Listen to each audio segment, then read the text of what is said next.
ეს არ არის რეფორმა, ეს არის მოთვინიერების გზა. მე ვიპარავ, შენ ციპარავ, ამიტომ ჩვენ ერთმანეთს ხელს ვაფარებთ. ქვემოდან ზემოთ უნდა დავალაგოთ რაღაცები. აი ამ განათლების რეფორმით არა ჩვენი ქვეყანა სუსტდება. მე ძალიან მნიშვნელოვანი გონია სახელმწიფოს როლი განათლების პოლიტიკის შემუშავებაში. სახელმწიფო ყოველთვის არაეფექტური მართველი არის. როდესაც იწყება განკერძოება განათლების სისტემის, მაშინ იზრდება ხოლმე უთანასწორობა. თუ კონკურენციის ელემენტს გამოვაკლებთ, მივიღებთ შედეგს, როდესაც ყველა ბავშვი თანაბრად სრული ხარისხის განათლებას იღებს. თქვენი შვილების განათლების მომავალი არის სერიოზული საფრთხის ქვეშ.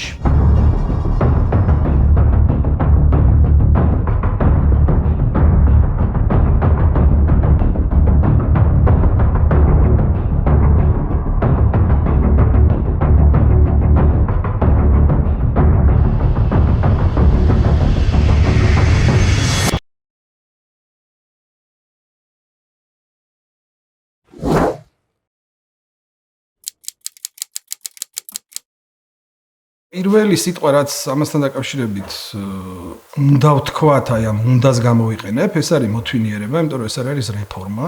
პირველადაც უნდა შევთანხმდეთ, ეს არის მიზანმიმართული დაგეგმილი მცდელობა იმისათვის, რომ აი ეს დიდი სივრცე, რომელიც მოცულია და მოიცავს როგორც ერთის მხრივ სტუდენტებს, მეორეს მხრივ კიდე პროფესორ მასწავლებლებს მოითვინიერონ და დაიმორჩილონ.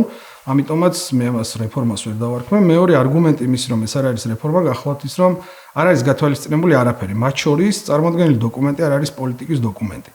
მოგეხსენებათ, პოლიტიკის დოკუმენტის დაწერა არის გაწერილი კანონმდებლობის დონეზე და არ არის შესრულებული, არსად აქ კვლევის ნატამალი არ ჩანს. არ არის ის არგუმენტები გამყარებული აი ამ კვლევის შედეგებით. ამიტომ ეს არ არის პოლიტიკის დოკუმენტი. მესამე რაც ყველაზე მნიშვნელოვანი ალბათ ის ანგრევს კონსტიტუციას მე რამდენად უკვე ქართული ოცნების ხელში, ანუ გულისხმობ რას, მიმართულია იმისკენ, რომ დაანგრიოს ის რაც კონსტიტუციაში წერია, ავტონომიურობა უმაღლესი სასწავლებლების, მოგეხსენებათ და უფრო მეტსაც დავამატებ, როდესაც მათ მოიყვანეს რექტორები, ამით კიდევ უფრო გააღრმავებს ამ კონსტიტუციის მუხლის დარღვევა, რატო რას ვამბობ, იმიტომ რომ ხაზი გაუსვეს მის თავის საკუთარ დამოკიდებულებებს, რომ ეს იქნება ძალიან მკაფიოდ გაწერილი ვერტიკალი, როგორ უნდა მართონ განათლების სისტემა. რას ნიშნავს ეს? უნივერსიტეტს არ მართავს რექტორი, უნივერსიტეტს მართავს ის საზოგადოება, რომელიც ცხოვრობს უნივერსიტეტის სივრცეში, ეს არის სტუდენტი, ეს არის პროფესორ-მასწავლებელი, რომელიც ნაწილდება სხვადასხვა დონეზე და სხვადასხვა სახით საბოლოო ჯამში ყველანი ერთად მართავენ უნივერსიტეტებს. ამიტომ თუ კი რაღაცას აპირებდნენ, მათ პირველ რიგში სწორედ აი ამ სივრცისთვის და ამ მის წარმომადგენლებისთვის უნდა ეკითხათ, ანუ მოქმედება უნდა დაწყებულიყო პირიქით.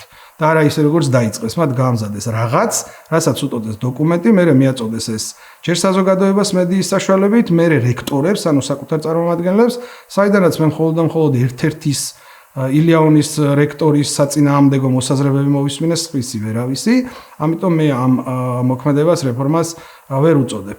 მეოთხე ყველაზე მნიშვნელოვანი რაც გახლავთ, ასევე ანგრევს კონსტიტუციის იმუხს, რომელიც გულისხმობს ყველა ინსტიტუციის მოქმედებას საქართველოს პროდასავლური მიმართულებით განვითარებისკენ და ეს არის ყველაზე მნიშვნელოვანი, რადგანაც თუ გინდამ რომ რაიმე მოწყვიტო ევროპულ სივრცეს, ანუ გულისხმობს საქართველოს, პირველ რიგში სწორედ საგანმანათლებლო სისტემა უნდა მოწყვიტო იმას, რასაც განათლების ევროპა ეწოდება. ამიტომაც ეს მიმართულია სწორედ ამისკენ, ეს არის იზოლაციის, ეს არის მორჩილების დოკუმენტი, მორჩილების გეგმა და არა რეფორმა. განათლების რეფორმის ამბიციური ხედვა, როგორც ის 50-კაციან დარბაზს კობახიძემ წარუდგინა, ემსახურება უნივერსიტეტების დამორჩილებას, მათ მეტად დაჩვენებას და ქართველი ახალგაზრდების დასავლური აკადემიური სივრციდან სრულად იზოლირებას. მიუხედავად იმისა, რომ კობახიძემ ეს ხედვა წარადგინა როგორც უმაღლესი განათლების ხედვა, მასში არის ჩაფენილი 12-წლიანი სასკოლო განათლებიდან 11 წლიანზე გადასვლა, რაც სინამდვილეში ემსახურება იმას, რომ ქართველ მოსწავლეებს შეეზღუდოთ დასავლურ უნივერსიტეტებში ჩაბარება და ეს მათივე აღიარებით, ამას არანაირი კავშირი სინამდვილეში სასკოლო ამოცანებთან არ აქვს. ანუ ეს არის უმაღლესი განათლების კონცეფციის ნაწილი მათი აზრით.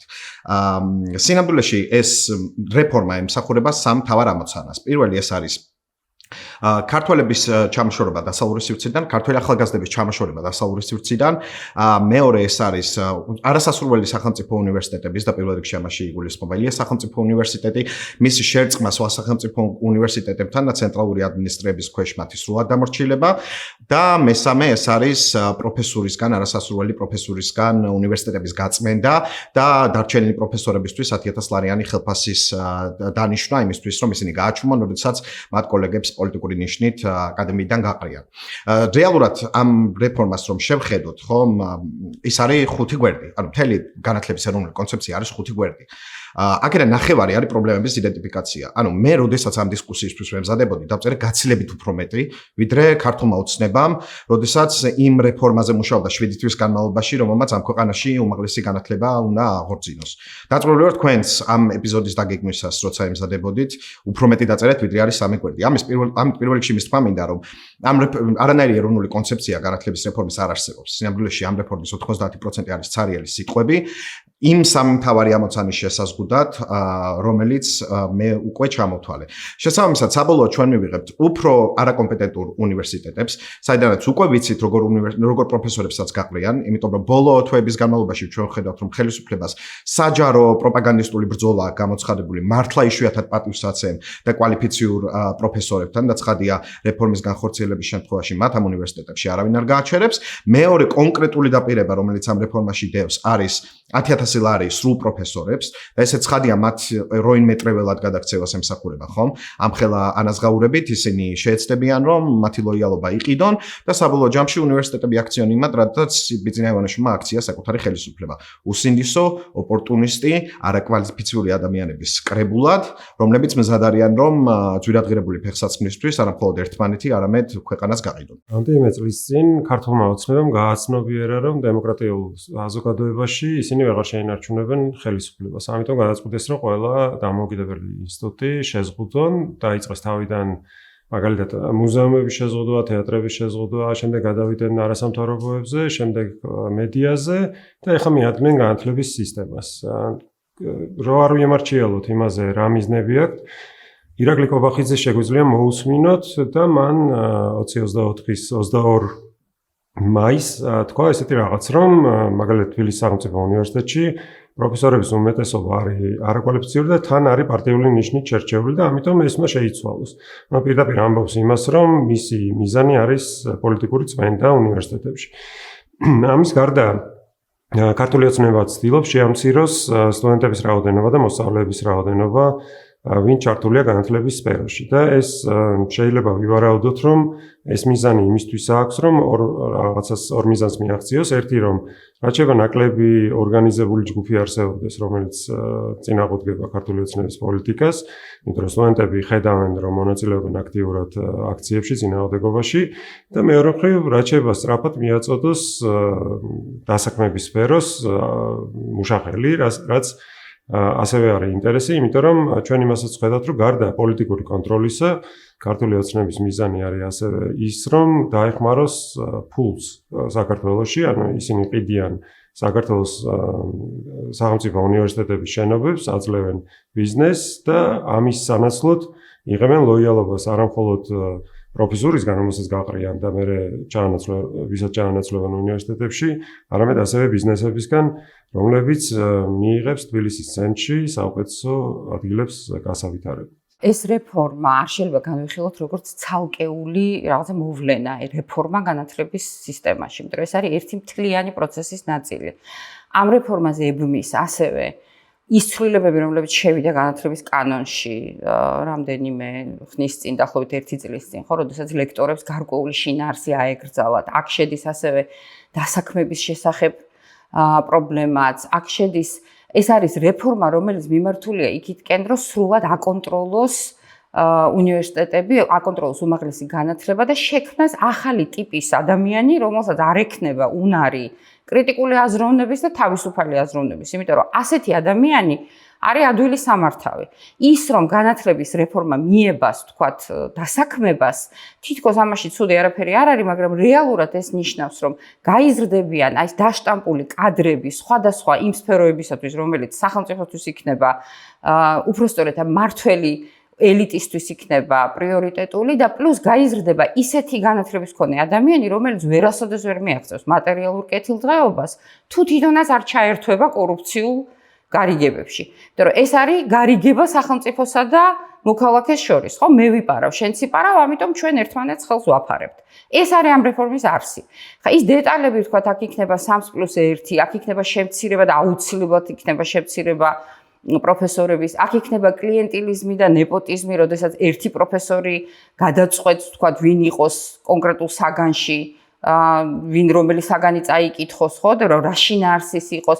ეს ყველაფერი არის ის დეტალები, რომლებშიც შესვლა ძალიან მაცდურია, მაგრამ ამ დეტალებში შესვლას აზრი არ აქვს, იმიტომ რომ მიუხედავად იმისა, ჩვენ რამდენიც არ უნდა ვიკამათოთ და დავამტკიცოთ, რომ კონკრეტული დეტალები არის უაზრო და უაზროა და მე მგონია რომ სპეციალურად არის ასეთი უაზრო, რომ აი შეგიტყუოს ამ კამათში. ეს რეფორმა მაინც არ შეიცვლება და თუ ეს ხელისუფლება ეგრეთ წოდებული დარჩა ქვეყნის სათავეში, ისინი ამ რეფორმას გაატარებენ თავიდან ბოლომდე ისე როგორც უნდათ.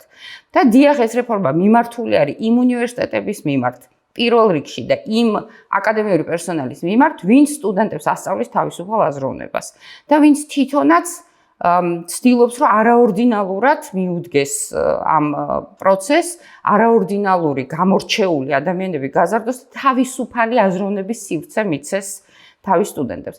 ამიტომ მგონია, რომ ეს არის ერთი კომპლექსური პროცესის ნაწილი, სადაც ჩვენ დეტალებში არ უნდა შევიდეთ და უნდა ვილაპარაკოთ მხოლოდ იმაზე, რომ საერთოდ დაუშვებელი არის ასეთი ტიპის ცვლილებების გატარება ხელისუფლების მიერ შემოთავაზებული პაკეტის ფარგლებში.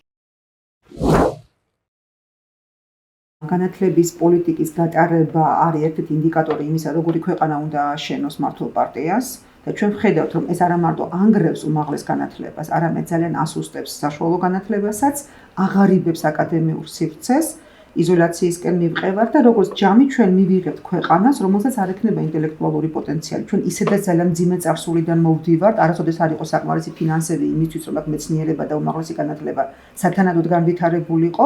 ძალიან ბევრი რეფორმა ჩატარდა და რაღაცა სიტუაციები აშკარად გამოსწორდა. მე მაგალითად ვერ დავეთანხმები ოცნებას იმაში, ვიძახი რომ სავალალო მდგომარეობა არის, ესეც არ გვიჭირს, მაგრამ ამას განვითარება უნდა და არ ანგრევა ამ წუთას. შესაბამისად, ყველაზე მძიმე რაც მე მგონია არის ის, რომ განათლების სისტემის ესეთი გაპარტახებით ოცნება აღწევს იმას, რომ ქვეყანა ხდება აბსოლუტურად არაკონკურენტუნარიანი და ჩვენ გადავიქცევით, არ მინდა ქსენოფობიურად ჩანდეს ეს ყველაფერი, მაგრამ აი საშუალო ხელის რუსების და არაბების სააგარაკო ზონად. იმიტომ ქვეყანაში არ იქნება არც ტექნოლოგიების განვითარება, არც მეცნიერების განვითარება, ბიუჯეტი არ იზრდება, იზოლაციისკენ მივდივართ. 11 წლიანი განათლება მარტო ის პრობლემა არ არის, რომ ჩვენი სტუდენტები ვერ სწავლენ საზღვარგარეთ პირდაპირ სასწავლებლად და ეს ცინიკური განცხადება რომ იყო, წარმოუდგინათ დამცინავი განცხადება იყო, რომ ვისაც უნდა წავიდეს და იქ დაამთავროს მე-12 კლასიო, როგორ ბედავენ საერთოდ ასეთი რაღაცის თქმას, ასეთი უსინდისო ტონით, ხო? ეს ნიშნავს იმას, რომ ჩვენ ბევრად უფრო ნაკლებ ცოდნას გადავცემთ ჩვენს ბავშვებს. ამას მე ემატება უკვე ერთწელმოკლებული საბაკალავრო პროგრამა. ანუ ჩვენი სტუდენტები, ჩვენი მოსწავლეები კონკურენტუნარიანობას საერთოდ დაკარგავენ თავიანთი თაობის წარმომადგენლებთან, არა მარტო ევროპის, არამედ მსოფლიოს მასშტაბით. და ჩვენ ვეღარ ვიქნებით კონკურენტუნარიანი ვერანაირად ამ წარმოუდგენელ ტექნოლოგიურ სფეროში. ახლა ზოგადად არ მინდა რომ დღეს ჩვენ დავიწყოთ აქ ხელოვნურ ინტელექტზე საუბარი, წარმოუდგენელი გარღვევები ხდება მეცნიერებაში და იმდენად ჩამოვრჩებით, რომ არათუ ჩვენ ვერ გავაკეთებთ მსგავს კვლევებს, არამედ სხვები ჩატარებული კვლევების გაგებაც შეიძლება გაგვიჭირდეს და როგორც თქვი, ჩვენ ვიქნებით სააგარაკო ზონა, სადაც ვიქნებით მხოლოდ მომსახურე პერსონალი. ამიტომ ჩემთვის მთავარი იმპლიკაცია სწორედ ეს არის, რომ აი ამ განათლების რეფორმით არა ჩვენი ქვეყანა სუსტდება, მარტო განათლების სისტემა არა. ეს არ არის რაღაც პირველი ჩარევა უმაღლეს და საშუალო განათლებაში, იმიტომ რომ ძალიან ბევრი ეგრეთ წოდებული რეფორმა სცადეს, რომელმაც პირიქით ხა არავის არ გაუზომია მათ შორის შედეგები რა მივიღეთ.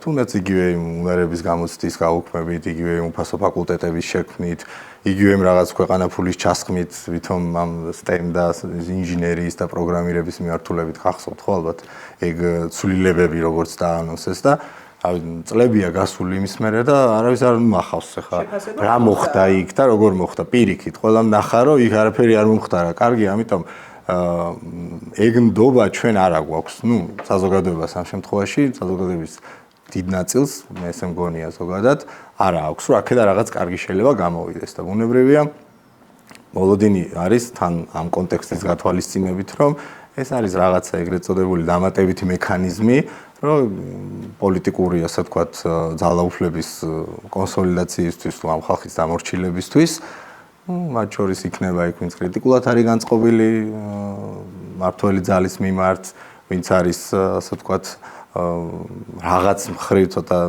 თვითშემოქმედებით არის დაკავებული და თავისუფალ აზრს უფრო მეტ პატივს სცემს და ამით რაღაცნაირად ალბათ სურთ რომ მოათვინიერონ თუ დაიმორჩილონ ის ადამიანები და ეს განცდა ყველა სოციალური ფენის ყველა, ასე ვთქვათ, ფენაშია, იმიტომ რომ ეს არ არის მარტო პროფესორებს არ შეეხება, ეს ოჯახებს შეეხებათ, ეს მერე შემდგომ სტუდენტებს შეეხებათ და ეს ჯაჭვური, ასე ვთქვათ, პრინციპით ყველასთან მივა საბოლოო ჯამში. პოლიტიკოსების დისკურსიდან დამაკლდა ის, რომ მგონია, რომ აი შეიძლება ახლა ძალიან ცუდი შედარებაა, მაგრამ როგორც აი ქართულ ოცნებას და აი ამ რეფორმის პროცესს ვაკრიტიკებთ იმაზე, რომ ჩართული არავინ არ იყო ამის განხილვაში და თვითონ აი ამ პოლიტიკური პარტიის ინტერესებს ემსახურება. იგივენაირად მგონია ახლა აი ამ პოლიტიკოს ასე თუ ისე, რომ საკუთარ პარტიულ დღის წესრიგს წარმოადგენენ, რომლის უკანაც საკუთარი მხარდამჭერების აზრების შემოკრებაც კი არ ჩანს. ხო, აი ჩემს მხარდამჭერებთან ერთად რაღაცა ხონდა განვიხილო, მათი ინტერესები ხონდა წარმოვადგინო, რომ მარტო ის რაღაცა ვიწრო, თქვათ, პარტიის შიგნის თუნდაც ან განვიხილავ, ან არ განვიხილავ, არამედ უფრო საზოგადოებრივი იყოს ეს დისკუსია, რეალურად რომ გავიგო ვის რა აწუხებს. და ვილაპარაკო იმ პრობლემებზე და მათი ხმა გამოვიტანო უფრო ესე ფართოდ, რაც ვთქვათ არის მის, ხო, პოლიტიკოსების მისია მე ესე წარმომიდგენია. საჭიროა ალბათ რომ პოლიტიკურ პარტიებს ყავდეთ რაღაცა განათლების ექსპერტიზა ჩართული თავისი პროგრამების და იდეების ფორმულირებაში. იმიტომ რომ თქვა შეიძლება ვიღაც იყოს უფრო მემარჯვენე პოზიციის წარმომადგენელი, ვიღაც უფრო მემარცხენე, მაგრამ აი ამ საკითხებსაც ჭირდება გაცილებით უფრო ჩაღრმავება და გაშლა, იმიტომ რომ მხოლოდ თქვათ რაღაცა ვაუჩერზე დაყვანა, ან მხოლოდ გამოცდებზე დაყვანა რაღაცების ძალიან ვიწრო ხედვა, რომელიც არ მგონია, რომ აი მათი ამორჩეველი ვინც არის, იმათ აზრს და იმათ წუხილებს გამოხატავს მაინც და მაინც.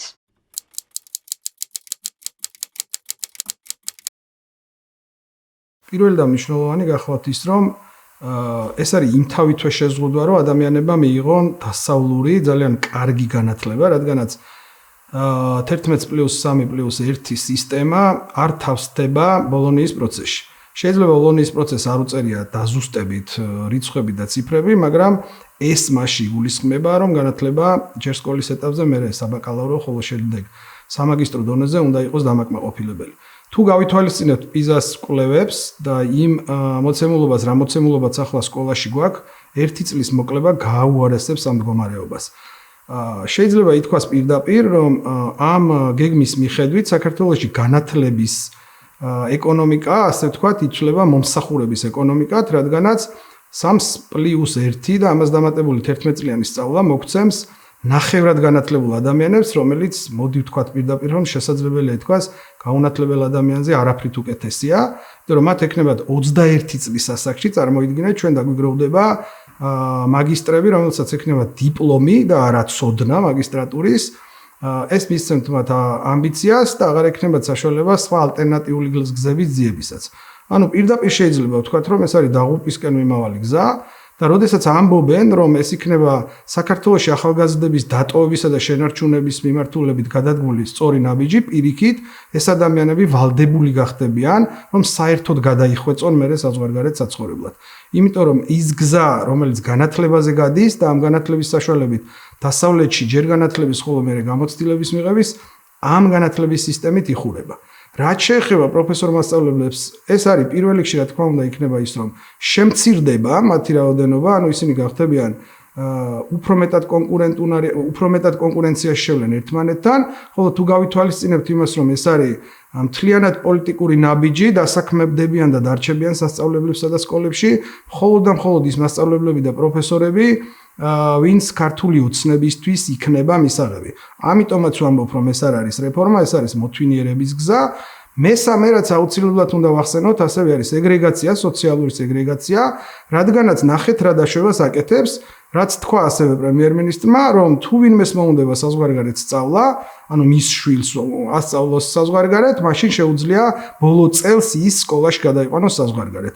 ეს კი შეუძლებელია საქართველოს მოსახლეობის 95%-ისთვის, მხოლოდ და მხოლოდ შესაძლებელი იქნება იმ ხალხისთვის, ვინც დაემორჩილება ბიძინა ივანიშვილს და იშოვის იმ თანხებს, რომელსაც არასწორი გზით შეუგობენ. ამ ეგრეთ წოდებული რეფორმის პირველი შედეგი იქნება ის, რომ ქართულ მოსწავლეებს შეეზღუდებათ დასავლურ უნივერსიტეტებში ჩაბარება.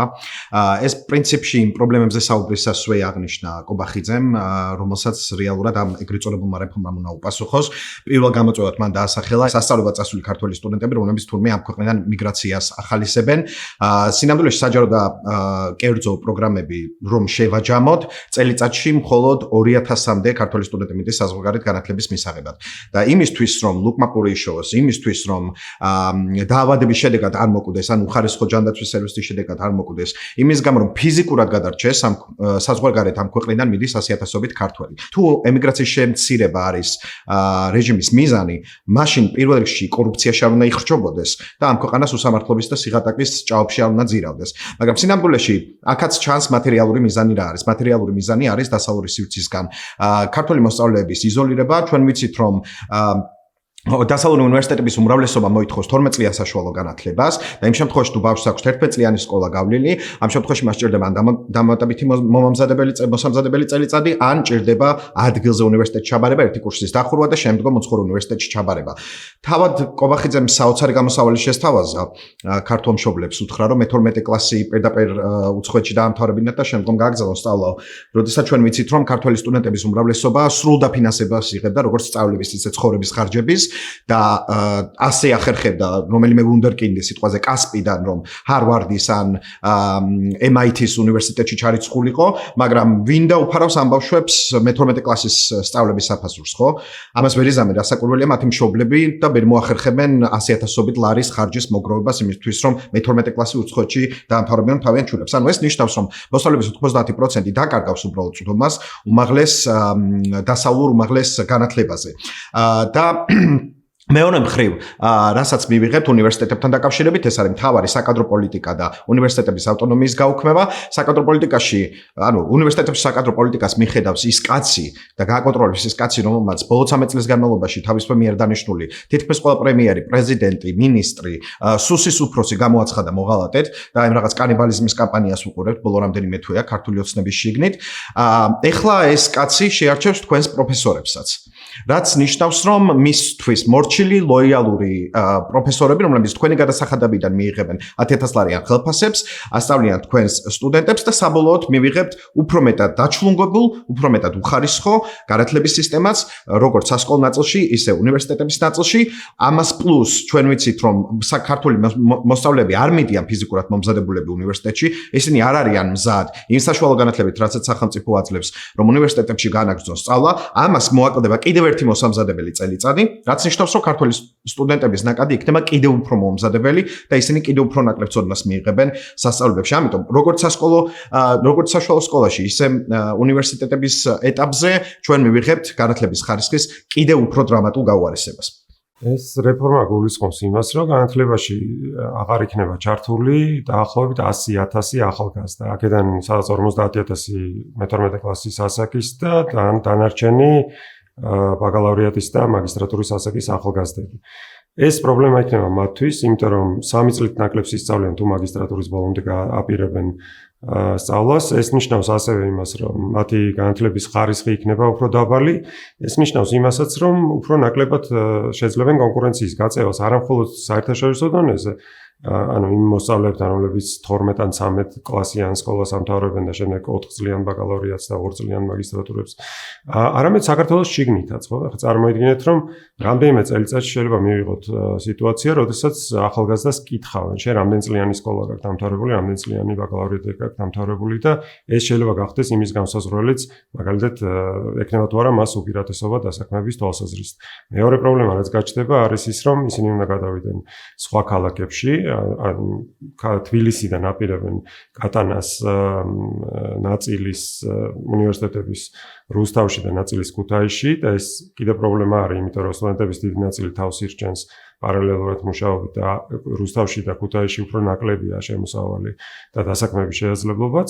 მეორე პრობლემა ის არის, რომ რეგიონულ უნივერსიტეტებში ტოვებენ მხოლოდ აგრარულ და პედაგოგიურ მიმართულებებს, რაც ასევე გამოიწვევს კიდევ უფრო მეტ მიგრაციას ქუთაისისკენ და თბილისისკენ, თუ ეს რეფორმა განხორციელდება, ეს ცალკე პრობლემა გახდება და ადგილობრივი უნივერსიტეტების პრესტიჟი დაიკლებს. პროფესორისთვის პრობლემა იქნება ის, რომ ისინიც უნდა გადავიდნენ. მეორე პრობლემა ის იქნება, რომ მათ რაოდენობას შეამცირებენ. პრობლემა იქნება ის, რომ გაჩნდება უნივერსიტეტებში მონოპოლიები პროგრამებზე, იმიტომ რომ მაგალითად თბილისში მხოლოდ ერთ უნივერსიტეტს ექნება სახელმწიფო უნივერსიტეტებში მაგალითად იურიდიული მიმართულება აღარ იქნება მაგალითად ტექნიკურ და ილიას უნივერსიტეტში და თბილისის სახელმწიფო უნივერსიტეტში, იქნება მხოლოდ თბილისის სახელმწიფო უნივერსიტეტში. პრობლემა იქნება ისიც, რომ ეს ართულებს იმას, რომ ურთიერთშეფასება და ურთიერთგანვითარებაზე იზრუნონ უნივერსიტეტების, სხვადასხვა უნივერსიტეტების პროფესორებმა და გაცვალონ სხვადასხვა პრაქტიკა, თავისთავად განვითარებისთვის იქნება მათი განვითარებისთვის ეს ცუდი და პროფესორის ნაწილი იძულებული გახდება, რომ გადავიდეს კერძო უნივერსიტეტებში, რაც ასევე შეიძლება პრობლემა იყოს, იმიტომ რომ სახელმწიფო უნივერსიტეტებში ისინი უფრო მეტად არიან დაცულები. პირველ რიგში ნებისმიერი განათლების სისტემა, როგორც ამას ჩვენ ბოლონიის პროცესის მიხედვით ვკითხულობთ და ასევე სხვა საერთაშორისო სტანდარტების მიხედვით მიმართული არის სტუდენტებზე და მოსწავლეებზე. ანუ მომხმარებელი ბენეფიციარი და მთავარი ბენეფიტის მიმღები უნდა იყოს სტუდენტი და მოსწავლე. ეს რეფორმა არის პირდაპირ მიმართული იქითკენ, რომ ადამიანი დაიშტამპოს უკვე ახალგაზრდობიდანვე და იყოს, ასე ვთქვათ, მოქცეული იმ ჩარჩოებში, რომელიც აწყობს ამ შემთხვევაში მართველ ელიტას, ასე ვთქვათ, ეგრეთ წოდებულ ხელისუფლებას, ხო? მოსწავლეებისთვის ეს ნიშნავს პირველ რიგში განათლების ხარისხის დაქვეითებას, ეს ნიშნავს პოლიტიზირებულ მასწავლებლებს, იმიტომ რომ ჩვენ ვიცით, რომ დღესაც კი სკოლაც და მათ შორის უმაღლესი სასწავლებლებიც დიდწილად არიან პოლიტიკური აქტივი ხელისუფლების და ამ რეფორმის შედეგად კიდევ უფრო გაძლიერდება ეს პოლიტიკური ზეგავლენა და პოლიტიკურად მოტივირებული მასწავლებელი მე პირადად ვიცი რასაც ნიშნავს. მე გავიზარდე 70-იანი წლების ბოლოს დავიწყე საშუალო სკოლაში სწავლა და 80-იან წლებში დავამთავრე 9 აპრილის წელს დავამთავრე ზუსტად სკოლა და ვიცი რას ნიშნავს პოლიტიზირებული სკოლა. ვიცი როდესაც მასწავლიდნენ რომ ამერიკაში კაპიტალისტები კამფეტებს ყრიან ქუჩაზე იმისთვის რომ ბავშვებმა გადაირბინონ და მანქანებმა გაჭყლიტონ. აი ბოლოს აქამდე მივალთ. ჩემი მთავარი მოსაზრება ამ რეფორმასთან დაკავშირებით არის ის, რომ ჩვენ მივდივართ საბჭოთა სისტემისკენ და საბჭოთა სისტემას ერთი დიადი მიზანი ჰქონდა, ეს იყო საბჭოთა ადამიანის აღზრდა. ასე რომ ჩვენ გვეყოლებიან სტუდენტები, რომლებიც ხმას ვერ ამოიღებენ, რომლებსაც ექნება ძალიან ვიწრო პროფილური განათლება, რომლებიც დასაქმდებიან იქ, სადაც სახელმწიფო გაანაწილებს. ჩვენ გვეყოლებიან მოსწავლეები, რომლებსაც არ ექნებათ საშუალება, რომ ევროპაში და შეერთებულ შტატებში ან დასავლეთში ზოგადად გააგრძელონ სწავლა. ნელ-ნელა ეს იზოლაცია მე აისახება მათ აზროვნებაზე, მათ სოფლახმაზე, მათ დამოკიდებულებაზე, ღირებულებების მიმართ და ასე შემდეგ და ასე შემდეგ. შეიძლება აქ ძალიანაც ხაზი გაესვას, თქვათ, იმ კულტურულ ღირებულებებს, რაც არის, თქვათ, საქართველოს ქართული ლიტერატურა, რაღაცა ისტორიული წარსული. ეს საბჭოთა კავშირის დროსაც ხდებოდა. პირიქით, გარკვეულ პერიოდში დადგა ეს საკითხი, რომ აი ამ ერებს, რესპუბლიკებს უნდა ქონოდათ თავიანთი სიამაყის რაღაცა ნიშა, თავისი კულტურით და ტრადიციებით და მერე ჩვენ გადავიქეცით ესე ცეკვა სიმღერების, ფოლკლორის და მხოლოდ და მხოლოდ აი რაღაცა ესეთი ვეფხისტყაოსნის და აი ამ რაღაცა კულტურული რაღაცა გარკვეული ღირებულებების ერად, ხო, რომელსაც არ ქონდა არც თავისი სიამაყე, არ ქონდა არც თავისი დამოუკიდებლობის განცდა, არც სახელმწიფოებრიობა და აი ის, რასაც ნიშნავს სამოქალაქო საზოგადოების წევრი ადამიანი, ეს ასეთი რეფორმის შედეგად ნამდვილად ვერ გაიზრდება. ეს კანონი მაგალითად ეს ეხება კორუფციის წინააღმდეგ კანონს და განათლების რეფორმას, რომელიც რეალურად ერთი და იგივეა, რატო ახლა, იმიტომ რომ ეს კანონი კორუფციის წინააღმდეგ კანონი თებერვალში მიიღეს პირველი მოსმენა და მანამდე არაფერი არ მომხდარა, არც განიხილეს.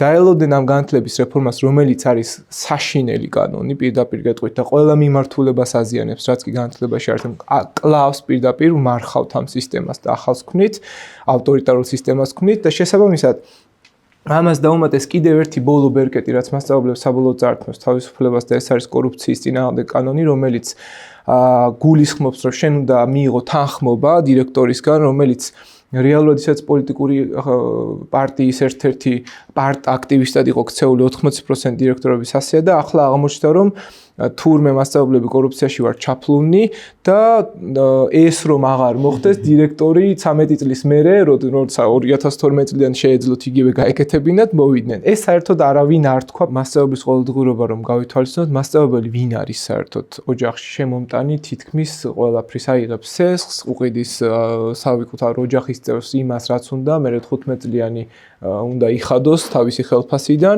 შვილიშვილებისთვის არის მიმტანი რაღაცა პატარა ესეთი მზა პროდუქტების და საბოლოო ჯამში მასწავლებელს რომელსაც უზღუდა აი ამ კანონით თუნდაც თანხმობაზე რომ შენ ვეღარ იმუშავებ სამსახურში თუნდაც 8 საათის შრომითი უფლებებით გარანტირებულად იყო სკოლაში და მერე წახვიდე მაინც თანხმობა გჭირდება ეს რეალურად კორუფციის წინააღმდეგ კანონი კი არის ეს არის თავისუფლების შემზღუდავი კანონი სახელი უნდა შეუცვალონ ამას მეორე მასწავლებელი ფაქტობრივად ხდება დამოკიდებული დირექტორზე და როდესაც საჭიროება გახდება მას გაუხსენებენ რომ ის არის კონკრეტულად ის მუშაობს სხვა სამსახურში მაგალითად არჩევნების წინა დღეს ან წინა პერიოდში და დაავალდებულებენ სავარაუდოდ რა არ აკეთებენ ამას არ არიან მასწავლებლები პარტიულ ნაწილში PR-ში ჩართული კონკრეტული პოლიტიკური ძალის შესაბამისად ეს ძალიან დიდი საშიშროებაა რას ავსებენ მასწავლებლები და რას წერენ იქ სადაც მუშაობენ და როდის ეტყვის დირექტორი რომელსაც ძალიან დიდი სტრესი და ზეწოლა ექნება არჩევნების წინა პერიოდში რომ ეს მასწავლებელი გააჩუმე განსაკუთრებით ეს ეხება კრიტიკულ ფენას და მესამე ძირითადი პრობლემა ისედაც მოშლის სისტემაში, სადაც არ მუშაობს პედაგოგიური საბჭო ნორმალურად, არ მუშაობს ადმინისტრაცია ნორმალურად, არაფერი არ მოწმდება. მე მაგალითად 3 წელია მუშაობ სკოლაში, სადაც არავინ არ დამსწრებია, რომ ამიყვანეს, იმის შემდეგაც არ დამსწრებია არავინ. ნუ კარგი ხარ, ნუ გავიგე რომ კარგი ვარ, თუ ასე თვლიან, მაგრამ როგორ უნდა ვინმე ხომ დაამოწმებდეს? ან თავად დირექტორის მაკონტროლებელი ვინ არის, თვითნები დირექტორები ვინც არიან, თვითონ აკეთებენ ყველაფერს და რეალურად მასწავლებელი ამ პროცესში არის მხოლოდ ხელფასის ამღები, გაკვეთილიდან გაკვეთილამდე მყოფი პიროვნება. მოსწავლის ინტერესი დაკარგულია, მშობლები პირადად ჩემთან არ მოდიან სკოლაში არასდროს, იმიტომ რომ იციან რომ არანაირი აზრი არ აქვს და საერთოდ სასკოლო სისტემაა მოშლილი. აი ამ რეფორმას თუ დასცალდა განხორციელება ისე როგორც ამას ქართული ოცნება გეგმავს, ეს ნიშნავს იმას, რომ ძალიან ბევრი პედაგოგის ხელფასი შემცირდება, ბევრმა მათგანმა შეიძლება უბრალოდ დაკარგოს სამსახური, აქ კიდევ გაგვახსენდეს ის რომ ორ სამსახურში მუშაობისთვის მას სჭირდებათ თანხმობა და ეს თანხმობა არის ერთჯერადი და ერთწლიანი. გაიცეთ რა იქნება, არავინ არ იცის და თქვათ ის სკოლის მასწავლებელი, რომელიც ორ სკოლაში ასწავლის, განსაკუთრებით რეგიონისაც მასწავლებლისაც გვიჭერს, ხო? და თქვათ გეოგრაფიას ასწავლის ერთი სოფლის სკოლაში და კვირის მეორე დღეს მეორე სოფლის სკოლაში, შეიძლება გაიცეთ ამის საშუალებაც არ ქონდეს. მე-12 კლასი ეხსნება, საათები მცირდება, ხელფასი მცირდება. ძალიან ბევრი პროფესორ მასწავლებელი და ქალაქში და სხვა რეგიონებში და დაკარგავს თავის სამსახურს. გაძვირდება სწავლა, ხელმისაწვდომი სოციალური პრობლემა დგება. ძალიან სერიოზული სოციალური განზომილება აქვს ამ რეფორმას. თან ეს იმის ფონზე, რომ ამ ფულის დამატება არ ხდება. განათლების ბიუჯეტს ჩახედეთ 2026 წელს განათლების ბიუჯეტი არათუ არ იზრდება, არამედ 400 მილიონით მცირდება. და ეს ხდება აყვავებული ეკონომიკის პირობებში. ასე რომ მე მგონი ჩვენ მოსახლეობასა და პირველ რიგში ჩვენ კი არა პოლიტიკოსებმა თავიანთ პოტენციურ ამომრჩევლთან ამაზე უნდა ილაპარაკოთ. ძალიან კონკრეტულად თქვენი ხელფასი, თქვენი სამუშაო ადგილი, თქვენი გადახდის უნარიანობა და პლუს თქვენი შვილების განათლების მომავალი არის სერიოზული საფრთხის ქვეშ. საინტერესოა ის რომ 10+2 წინა წელს ზარზე იმით აღნიშნეს მეც ვიღებდი მონაწილეობას ამ პროცესში, რომ მაგარია და ყველაფერს ამტვრევდა, აი, ყველა მიმართულებას. და საბოლოო ჯამში ახლა აღმოჩნდა, რომ ყველაზე საშინელება ყოფილა ეს 10+2 ტენდენცია, რომ 12 კლასამდე დაამთავრებ. ჩვენ სომხეთშიც ვერ ვისწავლეთ სხვათა შორის, აი რომ გვინდოდეს აქვე მეზობლად ჩავაბაროთ, მანდაც ვერ წავალთ. საფრთხე ხა რეალურად ან ტრაგიკულია მშობლისთვისაც მათ შორის რაღაც პერსპექტივა თუ მომავლის ხედვა, როცა იცის, რომ ამ დოზით, რა დოზითაც ამ ცვლილებებით სახელმწიფო აპირებს, რომ ჩაერთოს თუ ჩაერიოს ნებისმიერი ნებავთ ეს საჯარო იყოს, ნებავთ კერძო იყოს სკოლისაც და უნივერსიტეტის, ასე ვთქვათ, საქმიანობაში, იმიტომ რომ ამ მოსალოდნელი ცვლილებებით რაღაცა თითქოს უკან ბრუნდება ასე ვთქვათ, ჩვენი თაობა, ну, ჩემი არა, მაგრამ ჩემზე უფროს თაობას ალბათ ახსოვს. რაღაცა გეგმიური ეკონომიკით იგეგმებოდა, რომ ამ ქალაქში ეს უნდა ისწავლათ, ამ ასე ვთქვათ, უნივერსიტეტზე ეს პროგრამა უნდა ქონოდა, სხვა შეიძლებოდა.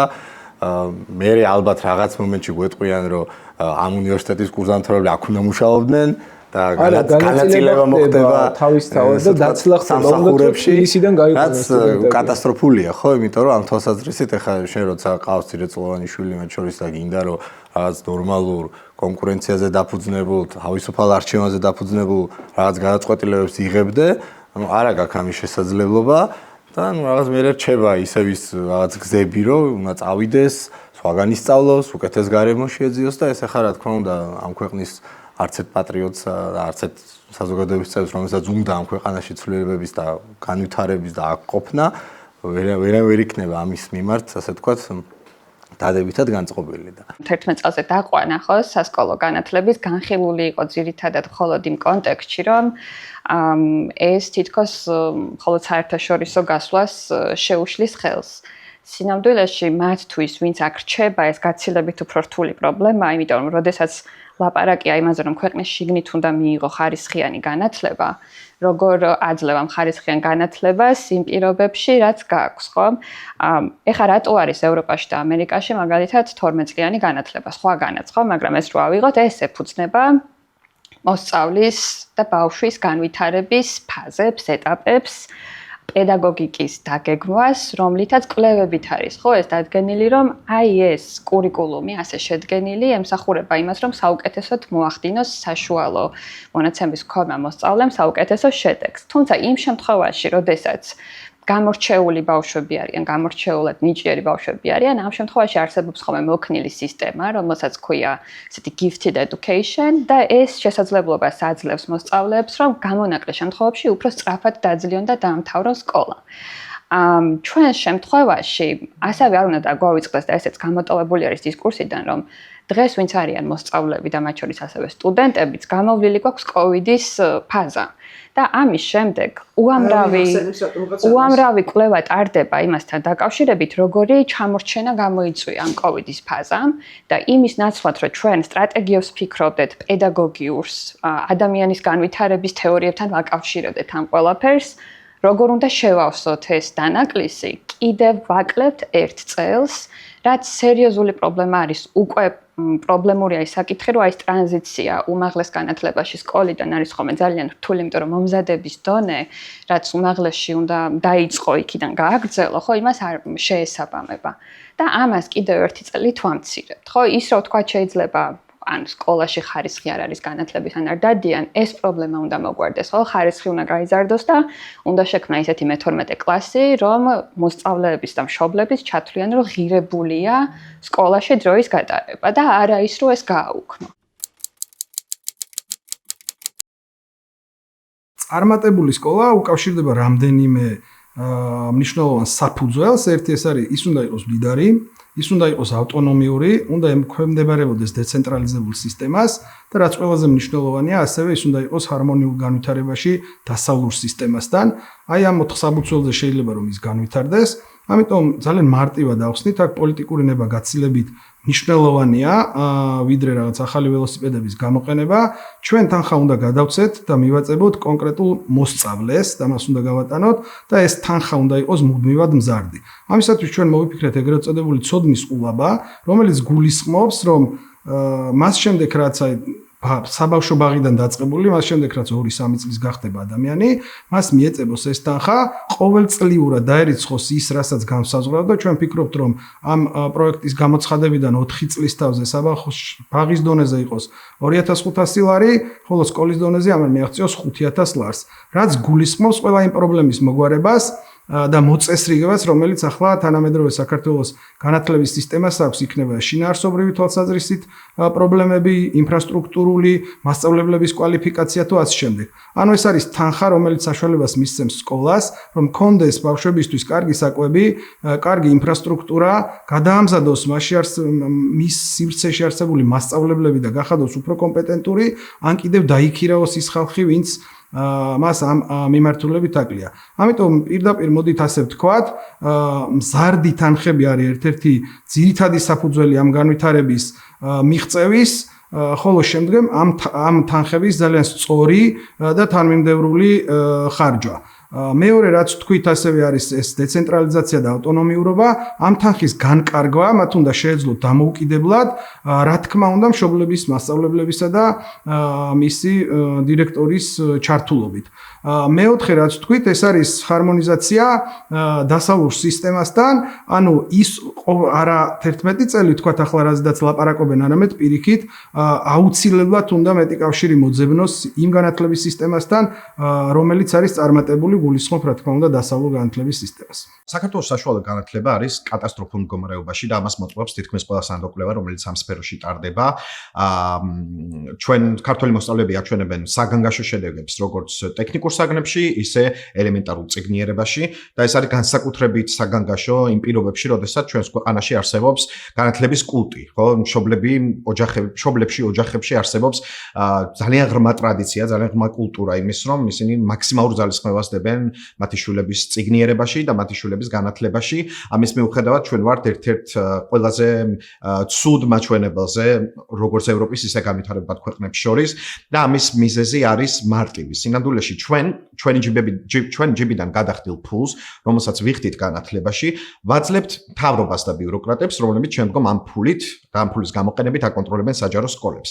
რეალურად მთავარი რაც უნდა მოხდეს იმისთვის, რომ საშუალო განათლების ხარისხი გაუმჯობესდეს, არის ის, რომ ეს ზემოდან ქვემოთ მართული სისტემა შეიცვალოს ქვემოდან ზემოთ მართული სისტემით, ქვემოდან ზემოთ იმპულსზე დამყარებული სისტემით, დაეპყაროს სამართლიან პირობებში კონკურენციას და ეს თანასწორად გაზრდის განათლების ხარისხს ყველა მოსწავლისთვის. ამისთვის ერთ-ერთი ყველაზე ეფექტური ნაბიჯი არის განათლების დაფინანსების ვაუჩერიზაცია, რაც ნიშნავს, რომ ჩვენ ბიუროკრატებს კი აღარ მივცემთ იმ ფულს და შემდგომ ამ ფულს მათ საკონტროლებლად კი აღარ გამოიყენებთ, არამედ პირდაპირ მოსწავლეებს, პირდაპირ ოჯახებს მივცემთ ფულს იმ დაფინანსებას, რომელსაც განათლებაზე გამოყოფთ და შემდგომ მშობელი გადაწყვეტს, რომელ სკოლაში მიიტანს იმ ვაუჩერს, რომელსაც მათ სახელმწიფო გადასცემს. ეს ნიშნავს, რომ მშობლის როლი როგორც სკოლების დაფინანსების, ისე მათი მდგრადობის საკითხში გახდება საკვანძო. თუ კი დღეს ცენტრალური ხელისუფლება გადაწყვეტს, რა დაფინანსება იქნება რომელიმე სკოლას და შესაბამისად გადაწყვეტს, როგორი უნდა იყოს შიგნით საკადრო პოლიტიკა, რის მიხედვით უნდა ირჩეოდნენ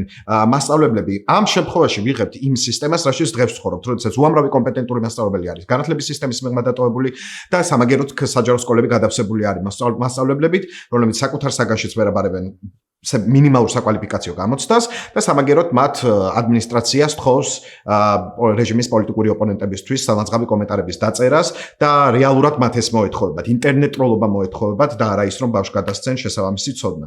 და იმისთვის, რომ სისტემა შემოტრიალდეს, ამიტომ აუცილებელია, რომ გაიზარდოს მშობლის როლი და გაძლიერდეს ბავშვის როლი და სკოლის წარმატება და სკოლის განვითარება ისევე როგორც დაფინანსება დამოკიდებული იყოს მშობლების კმაყოფილებაზე ამ სკოლით. შესაბამისად, დირექტორები, მასწავლებლები, სამასწავლებლო იმაზე ზრუნვას კი აღარ დაიწყებენ, რომ რომელიმე მინისტრს მოუქონონ თავი და თავი ისახელონ მათი პოლიტიკური ამოცანების შესრულებაში და მათ პოლიტიკურ მორჩილებაში.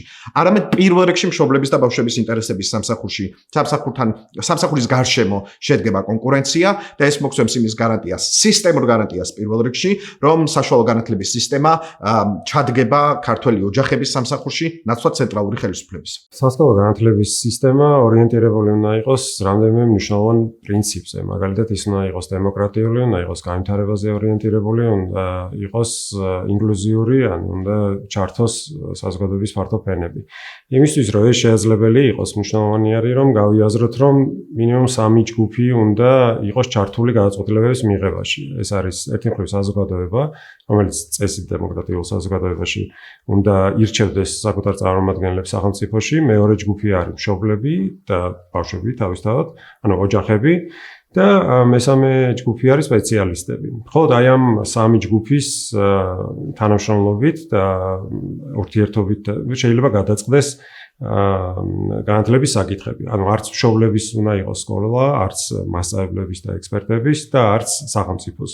დღეს გვაქვს ვითარება, როდესაც სკოლა ემსახურება რეალურად პარტიულ ინტერესებს და პირველ რიგში აი ამისი მოხსნა უნდა მოხდეს, ამ პრობლემის მოხსნა. ხანდახან ამას დეპოლიტიზაციას ვეძახით ხოლმე, მაგრამ რეალურად გულისხმობს იმას, რომ პარტია აღარ უნდა მართავდეს კონკრეტული სკოლის რაღაც პერსონალის შერჩევის საკითხებს, დირექტორი ვინ იქნება თუ მასწავლებელი და არ უნდა იყენებდეს ცხადია სკოლებს მერე საკუთარი საარჩევნო რაღაც ხმების მობილიზებისთვის.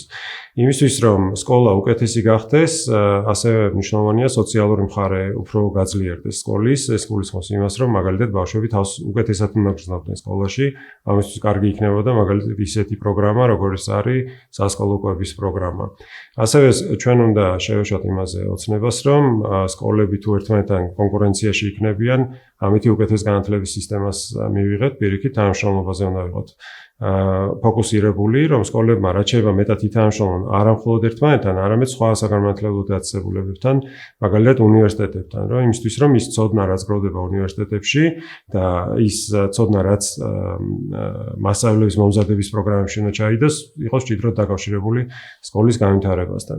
და ასეთ შემთხვევაში იქნება შესაძლებელი, რომ საზოგადოება მიაღწიოს თავის მიზნებს, როგორც არის მაგალითად საკუთარი ეროვნული იდენტობის საკითხების, რა ვიცი, აქტუალიზაცია, ან დაცვა, ან განვითარება, ან ეკონომიკური განვითარება საზოგადოების, ასევე იქნება შესაძლებელი, რომ მშობლებმა მიაღწიონ საკუთარი შვილებისთვის რაღაცა კონკრეტულ მიზნებს და ასე იქნება ასევე შესაძლებელი, რომ გავითვალისწინოთ სპეციალისტების აზრი, თუ რა ჯობია კონკრეტულ ასაკში რომ ასწავლოთ და როგორ ჯობია რომ ეს გაკეთდეს.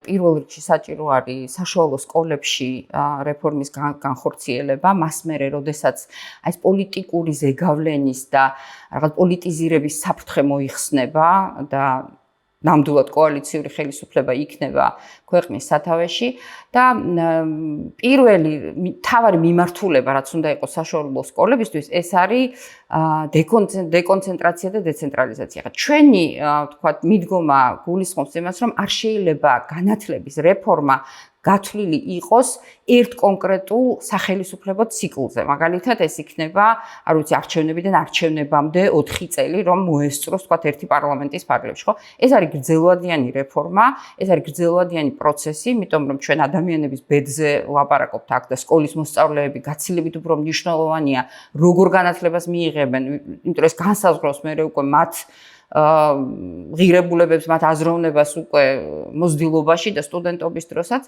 ამიტომ ეს განათლების რეფორმა აუცილებლად უნდა იყოს კავშირში სხვა რეფორმებთან, როგორიც არის მაგალითად თვითმმართველობის რეალური გაძლიერება და რეალური დეცენტრალიზაცია, რომელიც უნდა გატარდეს.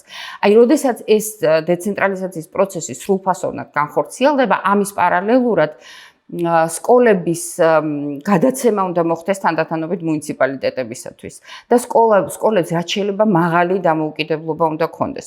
მოსწავლეს უნდა ქონდეს საშუალება, რომ თავისი ვაუჩერი, რომელსაც სახელმწიფოსგან იღებს, წაიღოს უნდა საჯარო სკოლაში და უნდა კერძო სკოლაში და ამითი საჯარო სკოლები კონკურენციაში უნდა შევიდნენ კერძო სკოლებთან. ჩვენ ვიცით ძალიან ბევრ ქვეყანაში საჯარო სკოლები ძალიან მაღალი დონის არის და სწავლების ხარისხი არის ძალიან მაღალი. უბრალოდ ეს არის საშუალება, ვთქვათ, იმისთვის, რომ ჯერ ერთი იმისთვის, რომ კერძო სექტორი განვითარდეს და თავის მიზნებს მიაღწიოს, რაც არის, ვთქვათ, რაღაცა გარკვეული მატერიალური მოგების ნახვა, ხო? და მეორე ის, რომ საჯარო სკოლები ხელმისაწვდომი იყოს ფართო სპექტრისთვის მოსახლეობის, ხო, რაც არის კონსტიტუციური უფლება ბავშვების. ამიტომაც მუნიციპალიტეტებზე სკოლების ასე ვთქვათ, დაქვემდებარება, სკოლების გადაცემა მუნიციპალიტეტებისათვის ძალიან მნიშვნელოვანია. ბუნებრივია, რომ გარკვეულწილად რაღაც გარკვეული პროგრამა, რომელიც იქნება არა დეტალური კურიკულუმი, არამედ ზოგადი ღირებულებები, მიმართულებები, ვთქვათ, ქულების დაწერის პრინციპი, შეფასების პრინციპები, ეს იქნება განათლების სამინისტროს დონეზე მოგვარებული, მაგრამ სკოლებს რაც შეიძლება მეტი დამოუკიდებლობა უნდა ქონდეთ და მათი პირველი მაკონტროლებელი უნდა იყოს მუნიციპალიტეტი და არა განათლების სამინისტრო.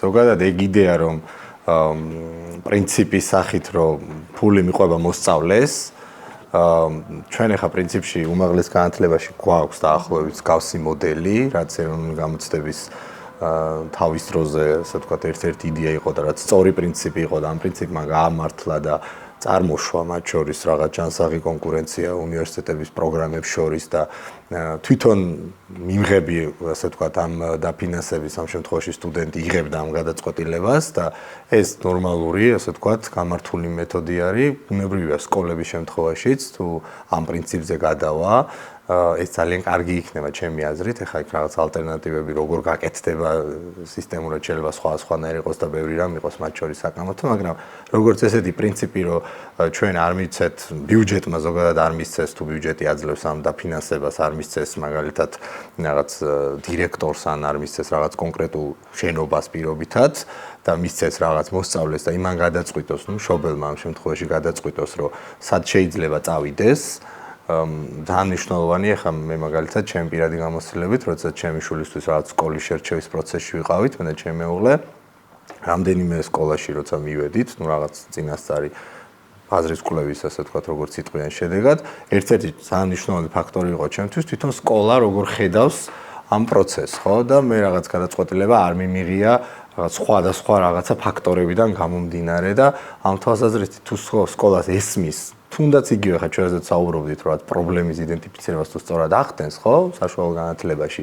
ეს ხა ჩემთვის მაგალითად ძალიან დიდი ის იყო, სტიმული იყო, რომ ხა მე შეიძლება ზუსტად არ ვიცოდე გამართლებს თუ არა ეს სკოლა, მაგრამ მინიმუმ მისი მენეჯმენტი თუ ხვდება პრობლემას და რაღაც ამის იდენტიფიცირებას სწორად აკეთებს, ესე იგი მას ამაზე ნაფიქრი აქვს, მას ესმის ეს პროცესი და ის რაღაცნაირად ფიქრობს იმაზე, რომ მეტი მოსწავლეც მოიზიდოს, მეტი დაინტერესებული მშობელი ყავდეს და სულ ლოგიკურია ხა არავინ არ აპირებს ალბათ უარის თქმას იმაზე, რომ ეს პროცესი რაღაც საზოგადოების გარეშე უნდა გაგრძელდეს, ხო? მშობლები უნდა იყვნენ ჩართული, მათ შორის გნებავთ სკოლებისთვის, გნებავთ თავიანთი შვილების მომავლისთვის რაღაცა გადაწყვეტილების მიღებაში და თან დიდი დოზით. ხო, თან ეგ ხა იმიტომ რომ ნებისმიერ განვითარებულ ქვეყანაში მშობლის ჩართულობა დიდი დოზით ნიშნავს, რომ ბავშვი არის კვლავინდებულად წარმატებული, მშობელებს უნდა მივცეთ დრო თავის შვილისთვის და ამას სჭირდება ეკონომიკური მდგრადობა. თუნდაც ვაუჩერის ნაწილში მაინც მე ვფიქრობ, რომ პრობლემა არ მოგვარდება, თუ ზოგადი ეკონომიკური ფონი არ შეიცვალა, ამ შემთხვევაში პირველად შეიძლება ვიზრუნოთ და